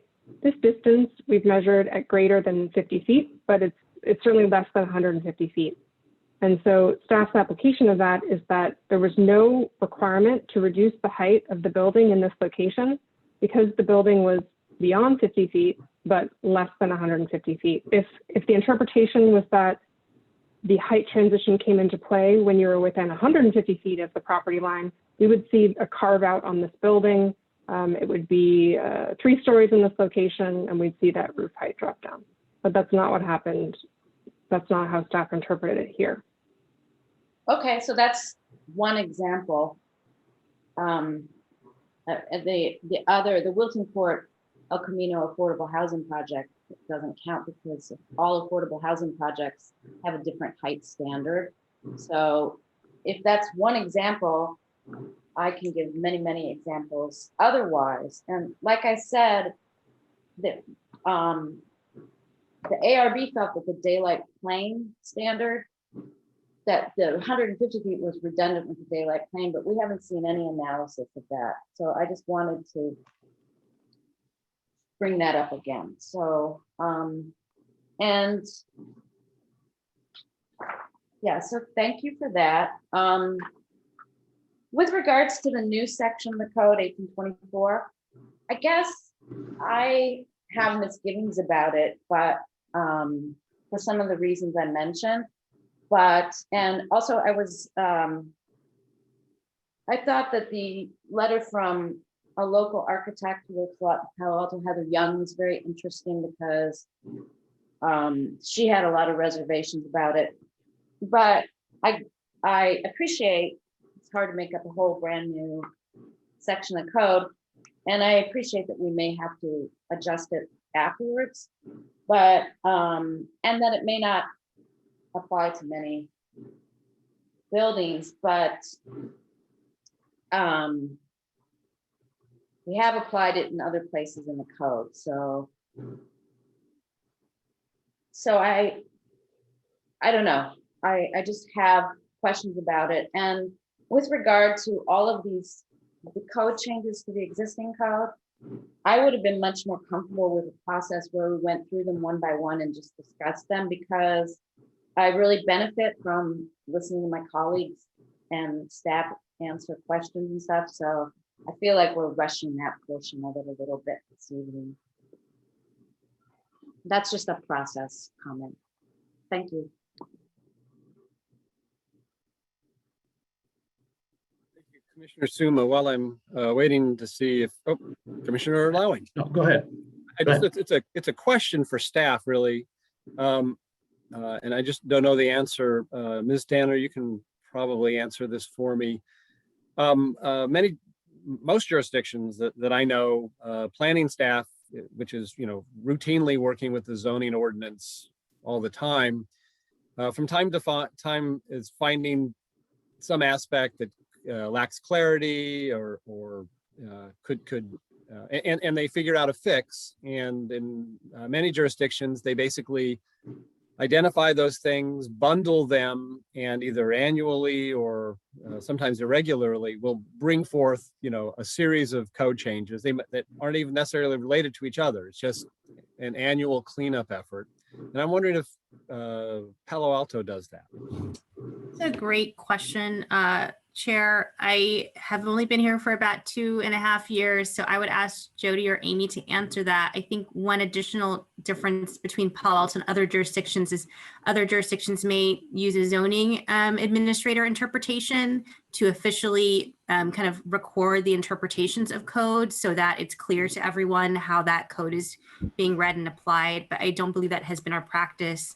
I saw Ms. Gerhardt come on and Amy's ready too. So go ahead. Yeah, Hi. Amy, if you want to go. Yes, so in 2015, we called it the Omnibus. That was our first annual code update. That covered a wide swath of chapters from Title 18. The next year we did another code update. That one ended up being the ARB findings that we, pared down and beefed up in the same breath. We've done some code updates since that weren't quite as comprehensive. This is the most comprehensive I think we've done since 2016 or 2017 perhaps. Of course we did the comprehensive plan, and we know there's, that was a big effort that the long range planning team was involved in. So there have been tweaks since then, of course, notably for affordable housing legislation that we had to go in, and the ADU is part of that. So yes, we do annual code updates. It's not, and I should also say we have an in that 2015 code update, we added an interpretation clause that enables the director to do a written interpretation and have a process to appeal, bring that up to council for, discussion. So that's in our code. And then Jody has something to add. Yeah, no, thank you. Great, Amy. The reason I asked that question is I've heard from some of the commissioners tonight some interesting questions raised that I don't think are within the parameters of what we're being asked to decide tonight, but that doesn't mean that they're not worthwhile investigating. For example, I think earlier Commissioner Suma asked, why isn't, I think is the RM40, why is that excluded from whatever from the height limitation? And I imagine there's a historical reason for that, but it doesn't mean that it's not worth revisiting. And so I'm wondering if there's a mechanism where, like through our dialogue tonight, where if commissioners were interested in that kind of issue being revisited as part of the planning staff cycle of building the next group of code changes, where we can make those requests that those be looked at. Otherwise, I don't know how to sort of handle these issues that come up. They're not part of the motion tonight, but they're important. Yeah, I think that's a great suggestion. I would say, we could handle it in a motion that tries to capture the notes from the commission to then, have a future agenda item or work item around kind of, we'll call it code cleanup. I know some of it may be more than cleanup, but clarification and kind of cleanup. We are taking notes of what the commissioners are saying, and obviously have the video in the minutes, and so could return there, but it could be part of the motion to, also have staff, prepare in the future. It would come back to PTC before going to council, of course, cleanup and code clarification related to other items discussed tonight. That might be a way to handle that. Thank you. So Commissioner Lowing, just before I get to you, I want to ask Commissioner Suma, and I know Commissioner Alchek also echoed Commissioner Suma on this. Are you interested in that kind of process to follow up on your question? Yes, I think we should acknowledge, I think it would be good to acknowledge that all residential uses have they have people living in them, and they have the same desire to have air and light, regardless of whether it's RM30 or RM40 or a PC, a residential PC even. I think that's a great idea. All right, Commissioner Lowing, thank you for the latitude to follow that. You're up. Sorry, did Commissioner Alchek get to speak? His hand was not up. No, I thought you'd asked him to answer a question. Okay, fine. No. I was just saying that he had echoed on this, why isn't RM40 covered? He had referenced Commissioner Suma's comment. Yeah. Well, I'm going to comment on that because it was already on my list to come right back to it. I wanted to ask one other question. It's another process question because we're all trying to learn how this is going to work. So early in the packet on page 17, you would say that if an applicant chooses the discretionary path, the project is no longer meeting objective standards, obviously by definition, and therefore would not be compliant with Housing Accountability Act. So two questions. One is, course, they could still go build a building. It just wouldn't be under those terms, I presume. That's point one. And point two, is there any reason that if they went down the discretionary path and just for whatever reason said, oh, that's costing too much, we'll just take objective standards. Would that be okay with us too? So we obviously haven't had projects go through this process yet. I think most developers wouldn't want to, sort of go back and forth between objective standards and subjective, but I guess I don't see any reason why they couldn't. But the main point I didn't either, but that's why I'm asking the question. So.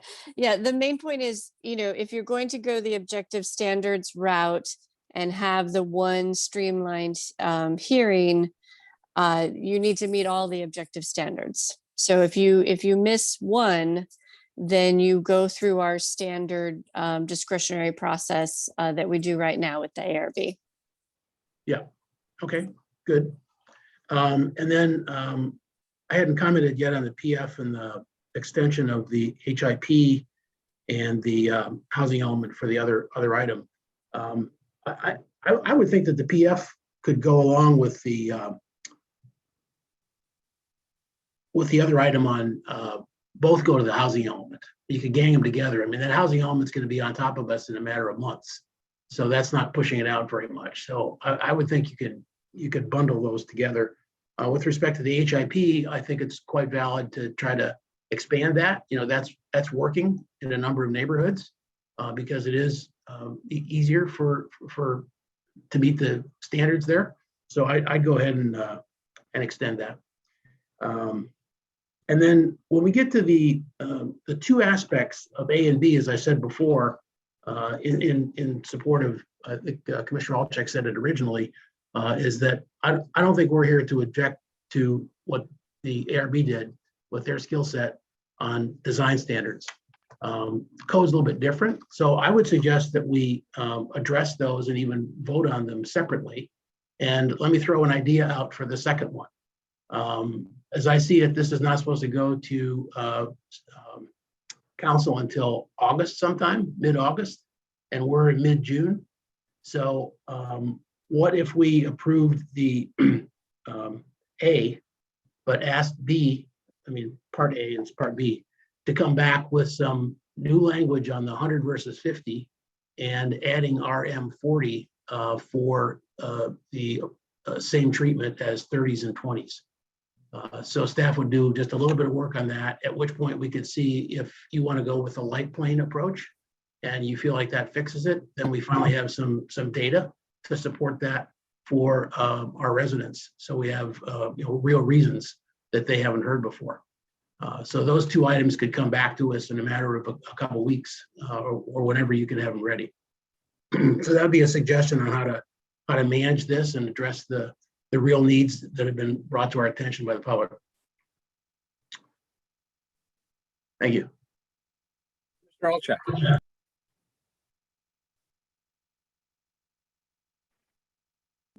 Yeah, so I guess since you're asking, I'm not, I don't, that wouldn't be the approach that I would support. I guess the best way I could say this is if, well, Chair, if you articulated a motion that was consistent with your first and second round comments, I would support it. I think that's sort of where I'm standing. I think in case that's helpful.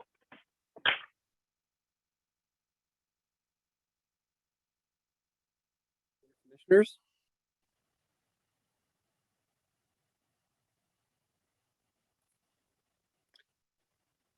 So while I'm waiting to see if there are others, let me just respond with my initial thought on Commissioner Lowing's idea of basically breaking our vote into two pieces, one on section 1824, as I understand it, and then a second motion on sort of which is a brand new ordinance, and then a second motion on the collection of other ordinances which are already existing but are being changed. I think that was the idea. the concern I have about that is that they're actually interconnected, and that for 1824 to work properly, it needs a series of changes that are carried into those other ordinances. And so I would be hesitant to approve either without knowing the final form of the other, or I should say, recommend approval of either. And so if it were the will of the commission to basically hold the collection of ordinances other than 1824, I would think we'd also need to hold 1824, even though we don't plan to change it. And frankly, well, so that's my initial thought. Can I just respond? Sure. Yeah. None of this is going to get to council for 2 months. But in the interim, I would like to signal to residents, the council, ARB, and staff that we find the first section A, as I'm calling it, quite acceptable. And I commented on a few areas in the second one, but seems to be that the significant one where we can really add value to our city is to address that around the step down. So there's no delay, but it's a process that signals a positive outcome on the whole process. Thank you for the clarification. Other commissioners, Commissioner Suma. Thank you. I would be very comfortable with that, with Commissioner Lowing's approach, because I don't see one as hinging on the other. I mean, 1824 is a kind of a standalone for HAA applications, SB 35 and SB 330, and the rest is I think separate. So I personally would be comfortable with that. I would be more comfortable with that because I'm gonna have a hard time voting for the rest of the code changes, and I wouldn't want to hold up the objective standards for HAA projects. That's just my 2 cents.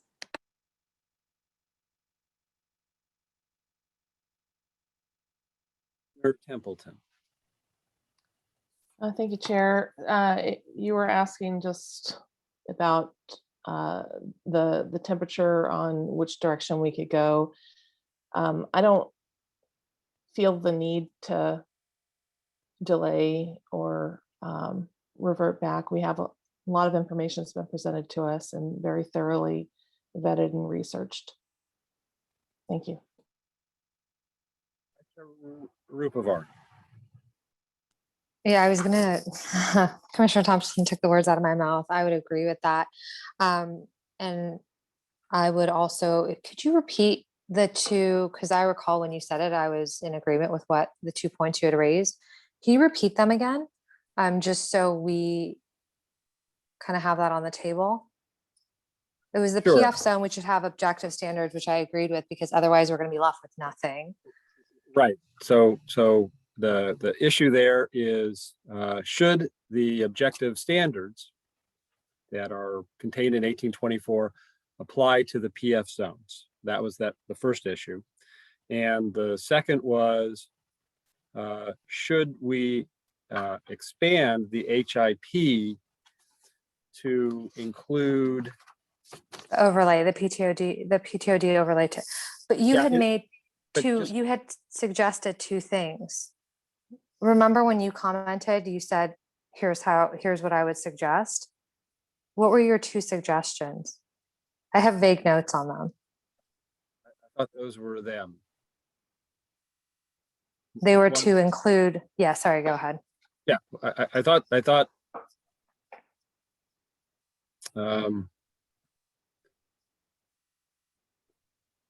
thought they were to include PF zones, make the objective standards applicable, and expand the HIP to the particular PTOD eligible properties that staff has identified, which, if I'm understanding that correctly, is not all PTOD properties. There are some limits. I think in the staff report, they've identified certain parameters.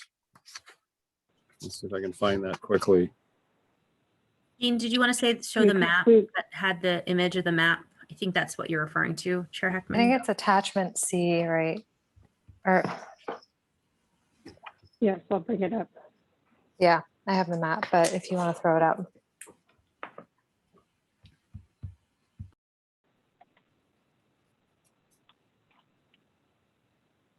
So the bottom portion of the slide, the recommendation or what we have included in the draft ordinance is expanding the HIP in the RM30, RM40, and CC zones, excluding the NV cap area, the GM and the PF, which currently do not allow residential uses. And the NV cap exclusion was because there's another process there. So that's why we have the north of Page Mill. So highlighting a few places, that's RM30, RM40, RM40, and there's a CC zone, CC right here. So that excludes the PF, which is a bunch of these sites. It excludes the GM. And the question for us then is, do we want to include, right? I mean, you've given us an ordinance that does that part, but it excludes the PF and the RM. And is the question to us from the staff report, do we want to fold those things in? No, to be clear, the question is, are you okay with the expansion of the HIP in these locations? And specifically because we did not talk about this in March. Everything else really talked about this, but we didn't, we talked about generally, should we make changes to the overlay, but we did not suggest this HIP expansion. So that's the new piece. We don't recommend the GM and the PF because right now those do not allow housing. And again, don't want to mess with the NV cap process. Okay, but it's more of a confirmation that everyone's comfortable with it. Okay, so if you go back to the prior slide, just to understand this. So if I understand this area in the bottom box green, you have modified the modifications in the codes you've given us, do that last bullet. And you're flagging it for us because we didn't talk about it before and you want to make sure it's okay. That's right. Okay. All right. And let me just ask one related question. If the commission decides tonight that PF zones, objective standards should apply to PF zones, then when I look at this last green bullet and it says exclude NV cap, GM, and PF, would PF drop out of that list there? Or would the HI, because the PF, I thought you said the reason the HI, well, explain to me why the HIP doesn't. Yeah, we're trying to apply the objective standards to PF, which is the 1824, but the HI, we're not trying to apply HIP. Okay. All right. So this is a long way to answer Vice Chair Rupavar's question. This was the second thing that I was suggesting, is what's shown here in this last green bullet, which I think is captured in item subpart 3 of the way this is listed in our agenda. Expansion of affordable housing AH and housing incentive program to PTOD eligible properties. Yeah, that makes sense to me. And then it wouldn't apply to, I'd be supported, and it wouldn't apply to PF zones because it's only the objective standards that we're applying to PF zones. Those are going to be excluded from the HIP expansion into the PTOD eligible areas, specifically the zones that were identified. And that all makes sense to me. And I agree with what others have said about needing objective standards and respecting the ARB's purview with respect to what is directly within their scope and what they've recommended and the amount of time and effort that they've spent on this topic. All right. So Commissioner Templeton, actually, I see Ms. Tanner's hand up. Would you mind if I called on her first? That is a legacy hand I will lower myself. Go ahead to Director Tanner, or Assistant Director Tanner. Thank you. Thank you, Chair, and sorry to cut in front of you, Commissioner Suma, or maybe your hand's down now too. Okay, so I just wanted to offer to the commissioners that this discussion about the transition zone between certain residential zones and other more dense zones, that could be just jettisoned from this if that would allow the commission to approve what you all feel comfortable with and send that to City Council and just leave that language unchanged and to retain essentially the current language, which is the, abutting language and, near to a side. And either that can come back in the future as a standalone discussion item, because I think it could be significant. And, we also have our housing element going on. So there are a number of other projects that we could use to tackle that particular topic. And what the transition zone, what it says, but also what do we want it to say, right? So that it really could look to what is the desired transition zone that we want to have in Palo Alto. So I just offer that as a possible way to move forward with the bulk of what we are really focused on, and that is a very minor part. I would not want to hold back this legislation from going forward for that one piece. Let's take that off and deal with that separately. That'd be a suggestion I would make.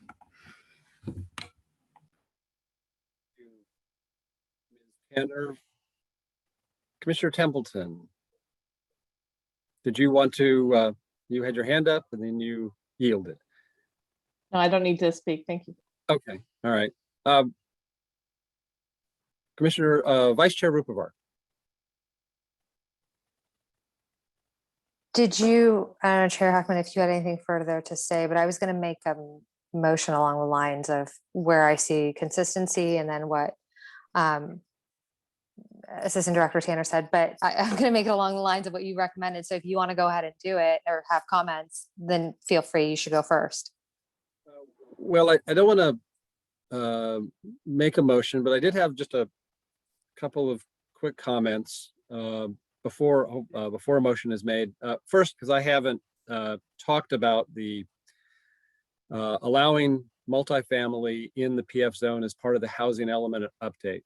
As I understand it, right now, in our land use element, a portion of what's called PF zoning, which is a institutional, I'm not going to remember, but institutional in our land use allows housing. And as I would like to do, we transport that into our zoning, our PF zoning, allow it in our zoning code. I think it would naturally need to also fold into our housing element as our housing element. So I would be supportive of that.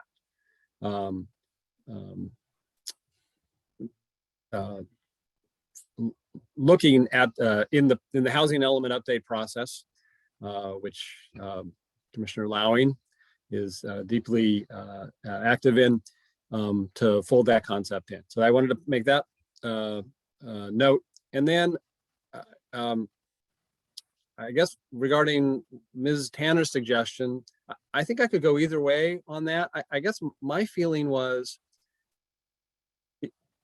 if we recommend the change, which frankly I'm comfortable doing, the change in language, which my understanding is not a change in effect, just a change in language.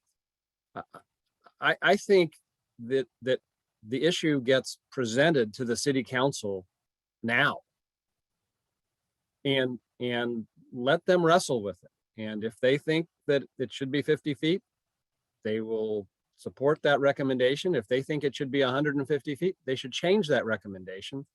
But if we pull it and just leave the existing language, then we retain the vagueness, and the council may do nothing. And for people like Commissioner Suma, who thinks it should be 150 feet and think that's the proper interpretation of the ordinance, at least that in my understanding, what it means is it perpetuates a staff interpretation that not all of our commissioners agree with. And so part of the reason I like having staff move forward with the change language is it really confronts the council with the issue and let them make a decision. and I didn't mean to call Commissioner out, Suman out in any negative way. I respect her opinion on it, but it's clear that the language draws diverse opinions as to what it means, and I guess that's part of the point is we should get the council to fix it. Okay, I've got Commissioner Rupavar's hand up, and then Commissioner Lowing. I'm sorry, Vice Chair Rupavar, followed by Commissioner Lowing. So I was going to try to take a stab at making a motion, and if it, if it has support, great. If not, we can come back and other people can take a stab at it. And it's going to be along the lines of what you suggested, Chair Heckman. Can we, does staff mind throwing back up those slides to help me make the motion? That final, the slide that had. We'll bring that up for you. And if there are any questions you need assistance on from staff, please let us know, Vice Chair. Okay. So I'm going to move that we recommend to City Council that that the objective design standards should be applied to the PF zone, and that the housing incentive program should be expanded to the PTOD eligible areas as were identified in your subsequent chart, specifying which zones it would apply to and which it wouldn't. So I think that captures Commissioner Chair Heckman's comments. Is that accurate? And then let's see if it has support, it does. If not, we can modify. If I may, Vice Chair Rupavar, I think what's missing from your motion is the top part of the staff recommendation. Adoption. Right, that you're actually going to recommend that the modification to Title 18 to add the draft objective standards, which are attachment A, including what you mentioned on the PF zone, and recommend these other changes to Title 18, including the HIP item. I think. Thank you. Yes, that's what I meant. Okay. So let's move with that. Okay. So we have a motion. I need to see some faces here. Second, Commissioner Alchek, did I hear you second? Yeah, I did. Okay. Thank you. So we have a motion and a second. Vice Chair Rupavar, you want to speak to your motion? I can. I'll be brief because I just spoke to why. Again, makes sense, the PF zone, because we need to have some sort of objective standards there. Otherwise, we're going to be left with nothing. I think the HIP program is working. I think we should expand it as staff proposes. The objective standards, we need to have them make sense to me. I've looked through the revisions, all of them, look good. I do think that we should, maybe subsequent to this motion, look into the cleanup and clarification and to address some issues that were raised, but that's kind of separate and apart from where we're at. But I'll keep this brief.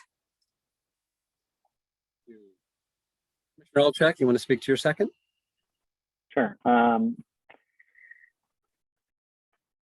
I think inaction here is not an option. I think we have to address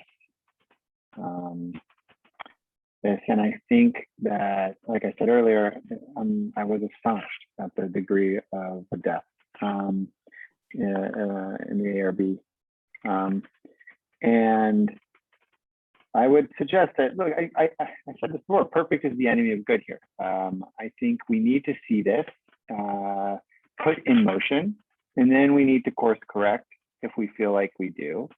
We cannot delay, because then we're in a completely different environment with respect to applications.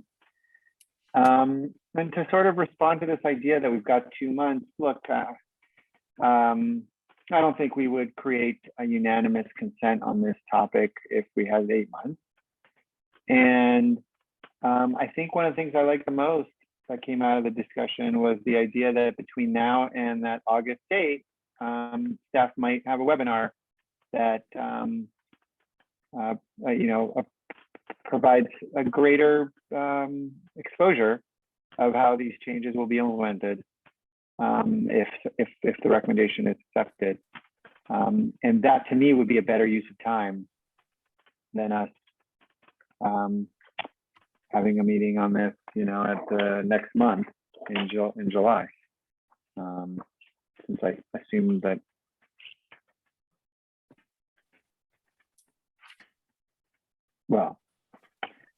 since I'm not sure yet if we're having our June 30th meeting or not. So that's where I'm at. I don't think it's a small, this is not a, I mean, as a land use attorney, I would suggest that this is a particularly, complex achievement, right? The idea of just essentially going back and addressing all of these, subjective standards. I can't decide yet if I like the format of intent and then specific, but I want to see. I'm sure I'll have exposure to this in other cities, and I'll have other feedback, and maybe well, who knows? By the time this comes back to the commission in a few years, if we re-review, I might just be a local resident providing some input. But I thank the staff and the ARB tremendously for this work, and I'm excited to see us take a step forward in what seems like a very proactive, actually, effort. So. Thank you, Commissioner Lowey. Yes, thank you. I'll go back to what I was going to comment on before. Let's be clear. There's absolutely no reason not to accept Assistant Director Tanner's friendly amendment. She represents staff and she represents moving forward on a positive basis. And they have something that they have interpreted and can continue to interpret. But the fact is, they might not even be interpreting it according to how it's legal right now. So their willingness to go forward on this basis and maybe change it anyway with a separate motion that we can vote on, and whatever that vote turns out to be, that's what it's going to turn out to be, like any other vote. So there's absolutely no reason not to include the elimination of that commentary that's in there right now on the 50 and the 150 foot. And therefore, this motion will get a lot more support, and we'll be out from under that particular problem, and we will have a commitment to the residents to work on the adjacency for the RM40s as well. As I've said 3 times now, I don't have any problem at all with everything that the ARB has done on their, what I call Section A, 1024. There's no question about that in my mind, and I don't think that's a question for any of us sitting around the table. There's just some other things in our part of the ordinance, the PTC part of the ordinance. And so I would like to offer that friendly amendment to this motion and get a second on that, and then move forward, and maybe we can get 7 people to approve it with that friendly amendment.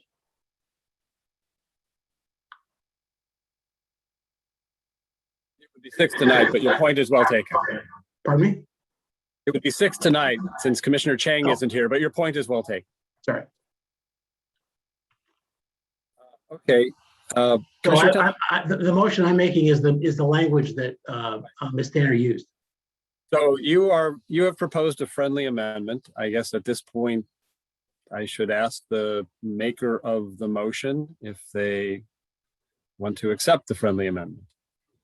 I don't, because I was convinced and in alignment with what you had said about let's bring this up to council. Let's, have the discussion made there. So I will not, but if this doesn't pass, I would be supportive of a subsequent motion being made with that language. Thank you. Commissioner Templeton, I saw your hand go up and down. Chair, do you mind if I just also add a sort of point? I know that she didn't accept it, but if I could just... Yeah, but before you do, Commissioner Alcheck, I still see Commissioner Lowing's hand up. I don't know if you raised it again. Okay. All I right. want to just respond to that, his friendly in a way that just maybe would be responsive to him. The floor is yours. I would just say I think that this is a less controversial issue than it appeared tonight, and it's rare when staff takes a really strong position in their view of how they interpret something, and you know, for like another commissioner to be like, well, I can think of thousands of ways, you know, many examples that it's not been done that way. And I think that when we have, I think this is a perfect scenario of a time when you just want to move it right up to council quickly, because when two sort of trusted sources in the community, commissioner and, you know, planning director or staff, you know, representative, are sort of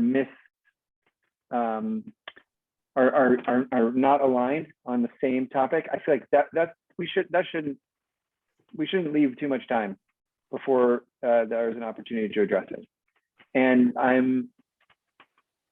I would just suggest that the reason why I was comfortable with making the staff recommendation, which is sort of the interpretation that staff has suggested, is because in my experience on the commission, that's how I've understood it. That's how I understood it when we talked about it with respect to house and the other, you know, examples I can think of. I mean, I had to search in my Evernote notebook to find examples of it. But anyway, so I just want to suggest that I don't think by not taking more time or approaching it differently, we're not giving it a chance to be heard properly. I think if it's any consolation to you, I mean, I think asking council just to weigh in actually provides a great deal of clarity here. So that's sort of the reason why I think this is the better way to go. All right, I've got a couple quick questions of staff on this motion. So there's been some discussion about this idea of a webinar, which I didn't mention, but I think it's great. Seems like a lot of the commissioners do. It's not included in the motion. Does it need to be? How do we make that happen? This is Assistant Director Tanner. We don't need to have that in the motion. Certainly, if the commission wanted to have that, to have the assurance of the public, it might say staff to host a webinar accessible to the public regarding the content of the objective standards and other, you know, proposed items in the motion. That might give some assurance to the public that it would happen, but we don't need it to effectuate it. It'll happen. If I understand what you just said, it'll happen even if we don't include it in the motion. That would be what I would direct our staff to do. Yes. I'm comfortable with that. Similar question, looking at this slide, do we need something in the motion about the city considering allowing multifamily residential uses in the PF zone as part of the housing element process? Do we need that in addition to the part of the motion that's already talking about applying it within our zoning to make it happen? Ms. Eisberg, do you have thoughts around, I know we're saying objective standard applying to the PF zone in the motion. I think for the multifamily residential uses, I do think it would be most appropriate for that to happen in the housing element. And maybe that would be nice to, if the commission is concurring with that recommendation, then to include that in the motion. So it's clear that that's kind of being handed off to that process. Or if the commission does not support doing that, then you don't have to speak to it in the motion. All right, that I think that's helpful. That being the case, I would offer as a friendly amendment addition of the language that the city should consider as part of the housing element process, allowing multifamily residential uses in PF zone. So I'll ask the maker of the motion whether they would accept that friendly amendment. Do others have comments on that? Is anybody, I'd be curious to see if anybody else has if that's fine, because we didn't discuss this topic like in depth or in detail as the other ones, in all fairness. So if I just kind of want to, before I accept or not, is that appropriate for me to? Yeah, fair enough. So I'm proposing that as a friendly amendment. Commissioners, any comments on that might help Vice Chair Rupavar, our maker and seconder of the motion, decide what they'd like to do with that suggestion. I'll just. And it's only to consider. Yeah, go ahead. Commissioner Suma has her hand up, and then Commissioner Alchek. Commissioner Suma. Yeah, so PF zone is public facility zone, and it's for like the plaza in front of King Plaza, in front of City Hall and parks and things like that. And I think what the comp plan says is to consider it in major institutions. And I think the intention there was to consider housing above shopping at the Stanford Shopping Center. So I don't see any PF zones that this would apply to, other than the one that is owned by the county that was mentioned on Charleston.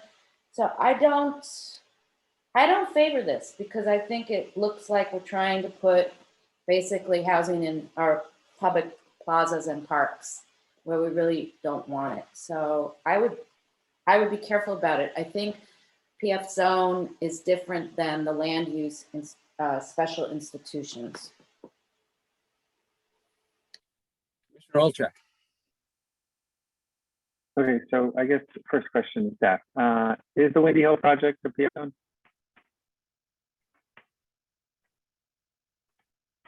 The question is if the Windy Hill project is in the PF zone?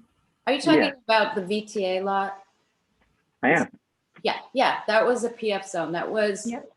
So I just want to respond to your comment, which is, I just feel like the one example we can think of housing, and it's workforce housing, so it's, by definition, to a degree affordable. Like the one example that I can think of is in a PF zone, and it's right next to that. Is it a summer? Is it? It's right next to another development. I mean, to me that was I can't remember if it was a unanimous support from the city council or not, but the one example of a housing project in a PF zone makes like perfect sense to me.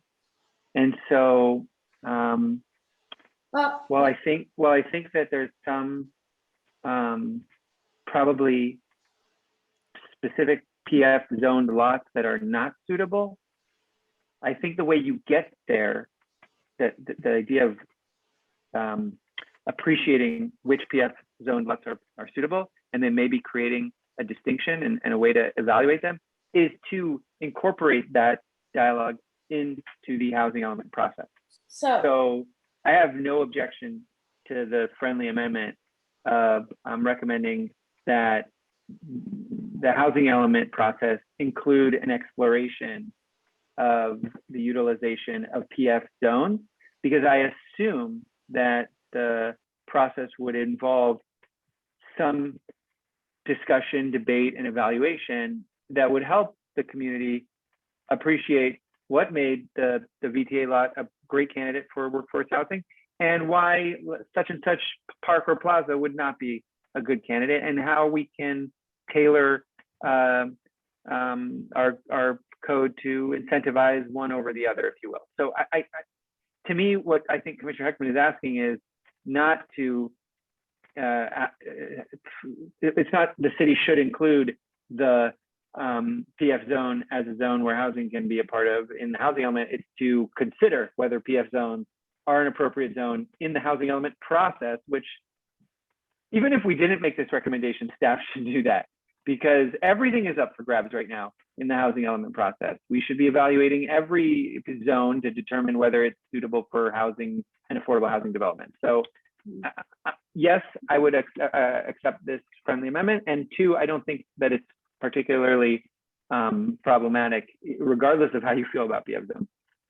No, commissioners. Yeah, Commissioner Suma, and then Vice Chair Rupavar. So I don't know if other commissioners remember this, but the workforce, the overlay, which allowed the VTA lot to be developed that way, applies to all PF zones. So it's actually sort of redundant and unnecessary unless we're trying to get at major institutions, which is what's in the comp plan, I believe. So the workforce housing overlay applies to PF zones specifically. So I don't know I don't even think it's necessary. And maybe Assistant Director Tanner could comment on that also. Question that you'd like? I think maybe Commissioner Suma is asking to respond to the workforce overlay question. And certainly that is correct. And so, one interpretation would be that that's sufficient to provide for the housing on the PF zone land. Ms. Eisberg, I think there may be additional reasons in that, like other types of housing that aren't workforce housing, again, could move forward on these properties. And so, again, that would be where we would want to make sure there are objective standards that we have to, as I say, catch that project and apply to it. And part of this is coming from, we were looking at the applicability to the PF zone for the purposes of the design standards, looking at, for example, what's on the screen, the current pipeline projects. It so happens that a couple of them are in the PF zone. So housing is happening in PF zone. When the workforce housing is applied to the PF zone, it allows for workforce housing. So just that moderate income type of housing. But there are other types of housing, as Assistant Director Tanner said, that could be on these types of lots. And so again, it is just a suggestion that it be considered as part of the housing element update process and would not affect the ordinances proposed here. Vice Chair Rupavar. I appreciate all the dialogue. It's been extremely helpful. Yes, now I'm ready to accept your friendly amendment that we recommend that the City Council consider, including multifamily housing in PF zone. I think that's what it was without looking at the prior slide. The language that it was basically the language that staff had shown on the earlier slide. Yeah. Right. Consider allowing multifamily residential uses in PF zone. Okay. So we have now a motion and a second with a friendly amendment. Is there further discussion on the motion? I'm sorry, can you just please repeat that? It broke up on my end. I'm just trying to write down, Vice Chair, what you said for your friendly amendment. You restated it. Just what is written, that we recommend that the City Council also consider as part of the housing element process, allowing multifamily residential uses in PF zone. Is that accurate, yeah. Chair Heckman, of what you had, your friendly amendment is? Yeah, it's just that the city, I mean, the language in the slide says, should the city consider? And so I'm not sure if there's a difference between, in this instance, city and city council. So I was just using the language of the slide. We can say city. That's fine. We can say we recommend the city consider as part of the housing element process, allowing multifamily residential uses in PF zone.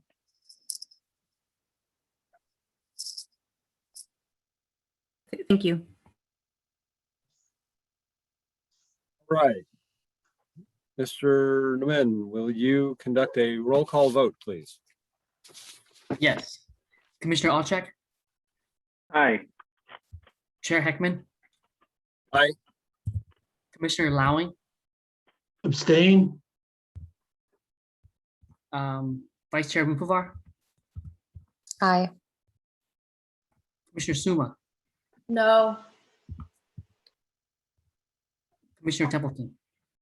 Yes. Okay, the motion carries 4-1 with, 4-1-1 with one commissioner absent.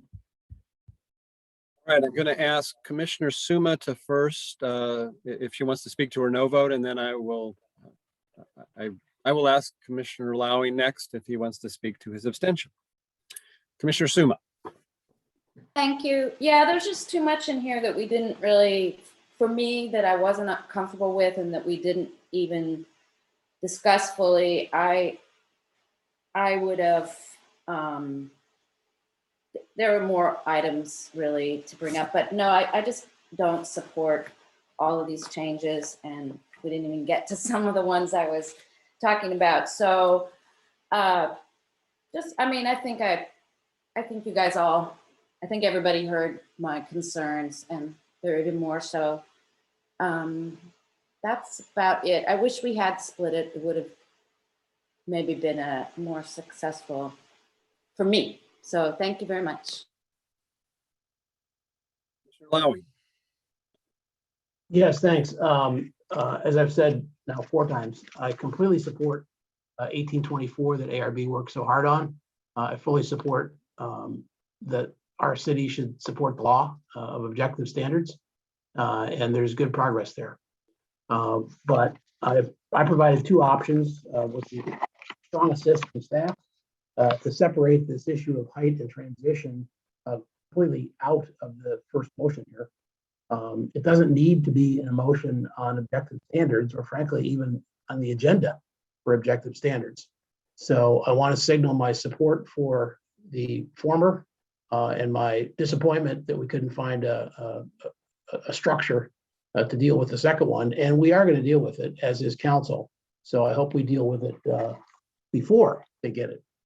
Thank you. All right, thank you, Commissioner Lowing. So that completes agenda item 2. We will move now to approval of minutes. We have May 12th draft PTC minutes as revised. Can I have a motion to approve?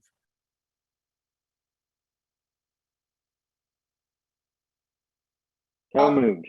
Commissioner Alchek, motion. Can I have a second? Second. Thank you, Commissioner Suma. Mr. Nguyen, a roll call vote, please. Commissioner Olchak, Aye. Chair Heckman, Yes. Commissioner Lowing, Yes. Vice Chair Vukovar, Aye. Commissioner Suma, Yes. Commissioner Templeton. Yes. Okay, the motion carries 6-0 with 1 commissioner absent. Thank you. Committee items. Do any commissioners have committee items tonight? All right, then I will move us to commissioner questions, comments, announcements, or future agenda items. Any Commissioner Templeton? Yes, I was wondering, did we make any conclusions about summer or near-term weeks that we won't be convening? We haven't, and it was my intention to bring that up now after Oh, seeing what consider else. yourself cued. All right. So yes, so I know it's 10:15. I'm hoping this won't be a long item, but I think tonight is the night really where we need to talk about this and decide what we're going to do because it can affect people's planning. So we started this discussion at the first of the year, and as to a possible summer break, put that off for discussion later in the year. And we talked about it a little bit last time. What we learned at the end of the last meeting was that there are 2 commissioners out on July 28th. There's 1 commissioner out, I think, on August 11th. Ms. Tanner, you can correct me if my memory is faulty, which also happens to be the back to school week, I think, for Palo Alto's elementary schools. There was some discussion of taking those 2 dates off of our calendar. Chair, if you don't mind, I want to clarify. I was unavailable on the 30th of this month, June. Yes. I don't know if you mentioned that. I did not mention that the 30th Okay. you were not available. Right. Okay.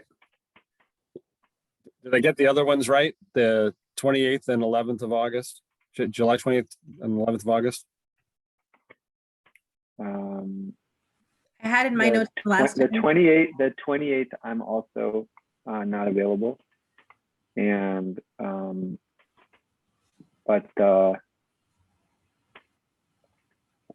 on the 11th, those 3 dates. Commissioners, are there others of you who know your schedules and know you have conflicts between now and September that did put on the table?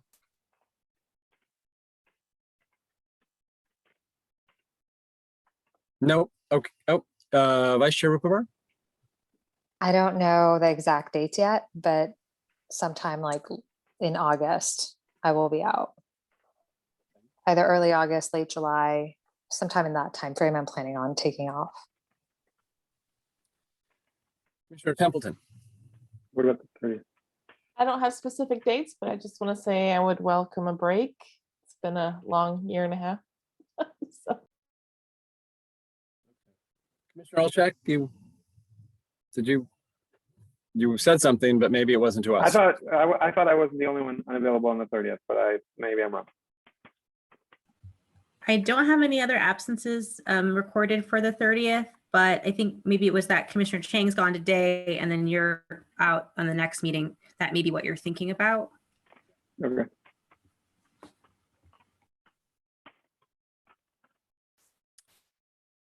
Okay. So to adjust our schedule, motion to take, how do we do that? Is it the chair's discretion to say we're not going to meet on certain days? Seems like a. We did this with Billy. Do you recall we did this with Billy, Commissioner Chair Templeton? Yeah, I can't remember if we voted on it or if it just something we discussed and staff set the schedule. I thought it was the latter. Do you remember? Does Commissioner Lowing, Commissioner Suma, Commissioner Olczak, you guys were all here. We did this 2 years ago. I think we had more overlap. I wasn't paying attention. So all I wrote on this was I'll check. So I don't know if there's more overlap. I don't know who's unavailable. In the past, I don't recall actually blanking out weeks or a month this is my 5th year. So not that we shouldn't, or I think when there's more overlap, it's just like if you think that there's a chance that we're only going to have 5 commissioners or 4 commissioners, then it becomes a little more obvious. So maybe I mean, if I was going to make a recommendation here, maybe since some people need more time to sort of finalize their dates for August, maybe the idea there is to wait another week and you can do it offline. You can do it midweek next week to sort of clarify. I don't know. I don't want to force your hand here, but to the Vice Chair's point, I think in the past overlap, when there's more overlap, it's easier to say, okay, well, why don't we just not do that? I think to the Vice Chair's point, we did with when Chair Riggs was, I guess that was a couple of years ago, we did just decide these 2 consecutive meetings would be canceled. Actually, we never took a vacation. No, it was 2 months. I've been on Yeah. the commission. The year Chair Riggs was the year Commissioner Riggs was chair. That was the year we had half of our meetings canceled. But we didn't take a vacation. You guys. We had a summer break. Yeah, we had it. No, definitely. I recall we took July through August off to make it consistent with City Council taking off. 100%. I have a recollection of that. So we did do that. And I would be supportive of the 28th and 11th if people want to do that. And I'll plan my absence to be then too. Just put my cards on the table and I'll just plan my absence around those dates. And I'm supportive of those 2 dates also. I noticed Mr. Yang came on, Chair. I don't know if he had a historical perspective, if that's needed, but in terms of the procedure that's required, if there is any. Yeah, so I also don't have a clear recollection of what the process has been in the past. I think in the absence of a clear consensus among the commission, a motion would probably be helpful, and it wouldn't be inappropriate. I know the city council sets their breaks by formal action. Well, that's helpful. And I should mention, I am the other commissioner who is absent on, will be away on July 28th. And as I said, I'm supportive of not holding those two meetings, July 28th and August 11th. Vice Chair Rupavar? I can make the motion and let's see if it has support. So I would move for us to not hold the meetings on July 28th, 2021 and August 11th, 2021. Second? I can second that. Rob, seconds. Thank you. Did you get a perspective in advance from Ms. Tanner in terms of the timing and the amount, just so we can have that data? I'm sorry, Commissioner Lowing, is that in terms of scheduling items? Yeah, exactly. We should be fine with canceling those two dates. We have some items on the 30th and the 14th, but we have not booked out to the 28th and 11th yet.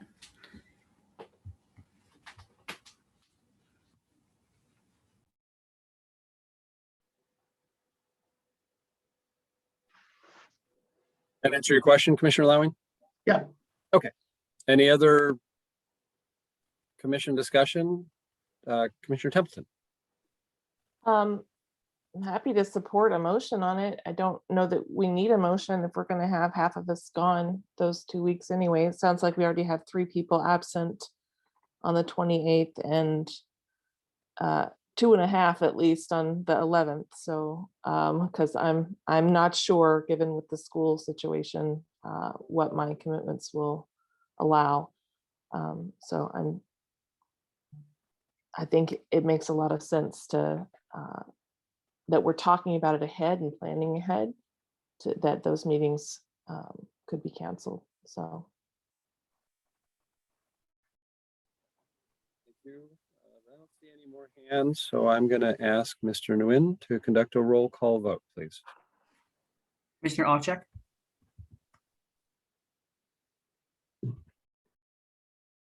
Yeah. Chair Heckman? Aye. Commissioner Lowing? I'll go with the majority, whatever you want. Vice Chair Rupavar? Aye. Commissioner Suma? I'll go with the majority too, whatever you want. Commissioner Templeton? Yes.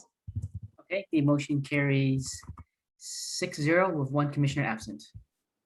Commissioner Heckman, I should say this. I don't know if it's, maybe it's Ms. Tanner's, credit, but I can't think of a year in my 9.5 where not a single meeting between January and July wasn't canceled.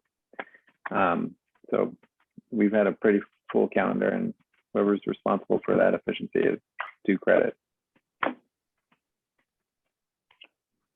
All right. Any other commissioner questions, comments, announcements, or future agenda items? I don't see any hands, and due to the lateness of the hour, I don't want to bring up the retreat discussion tonight.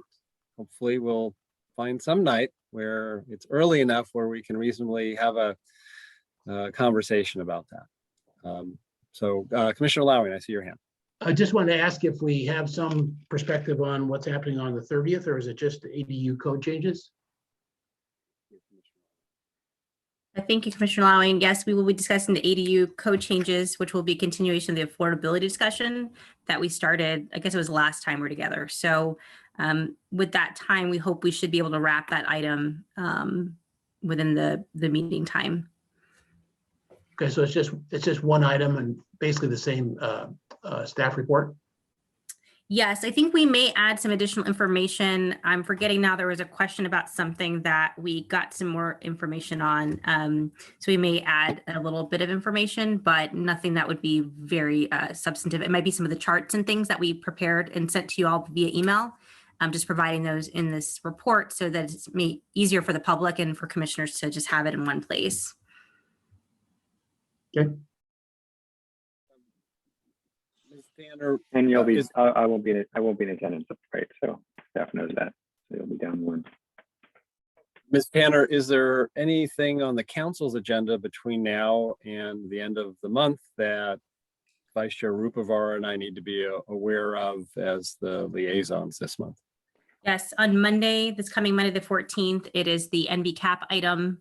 So you should receive a link from the city clerk's office to be a panelist for that item. It's scheduled at 8:30. I will note there is an item from the police department ahead of us and another item ahead of us. So I'm hoping 8:30 remains true, but just want to flag the PD item could be lengthy.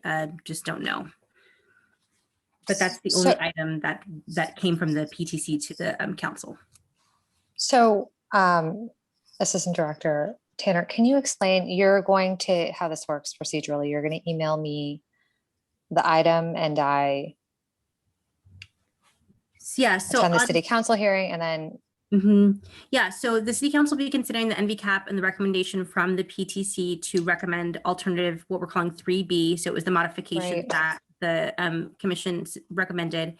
And the city clerk runs our city council meetings. So just like you get an invitation to this Zoom meeting, you'll get an invitation to that Zoom meeting. That will be a link that will let you be a panelist where you can speak and be on camera and things like that.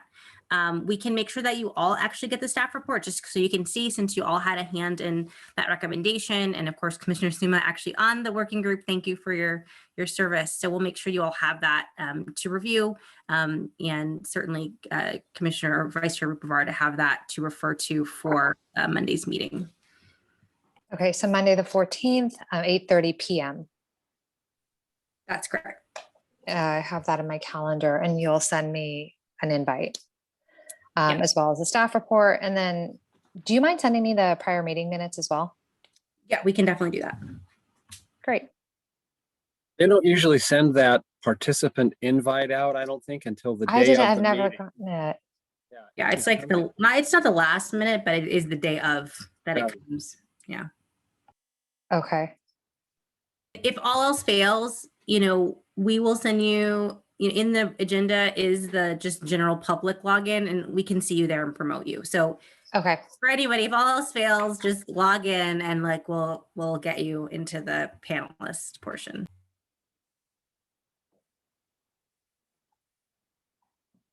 Can I ask a question? Yes, you may. Okay.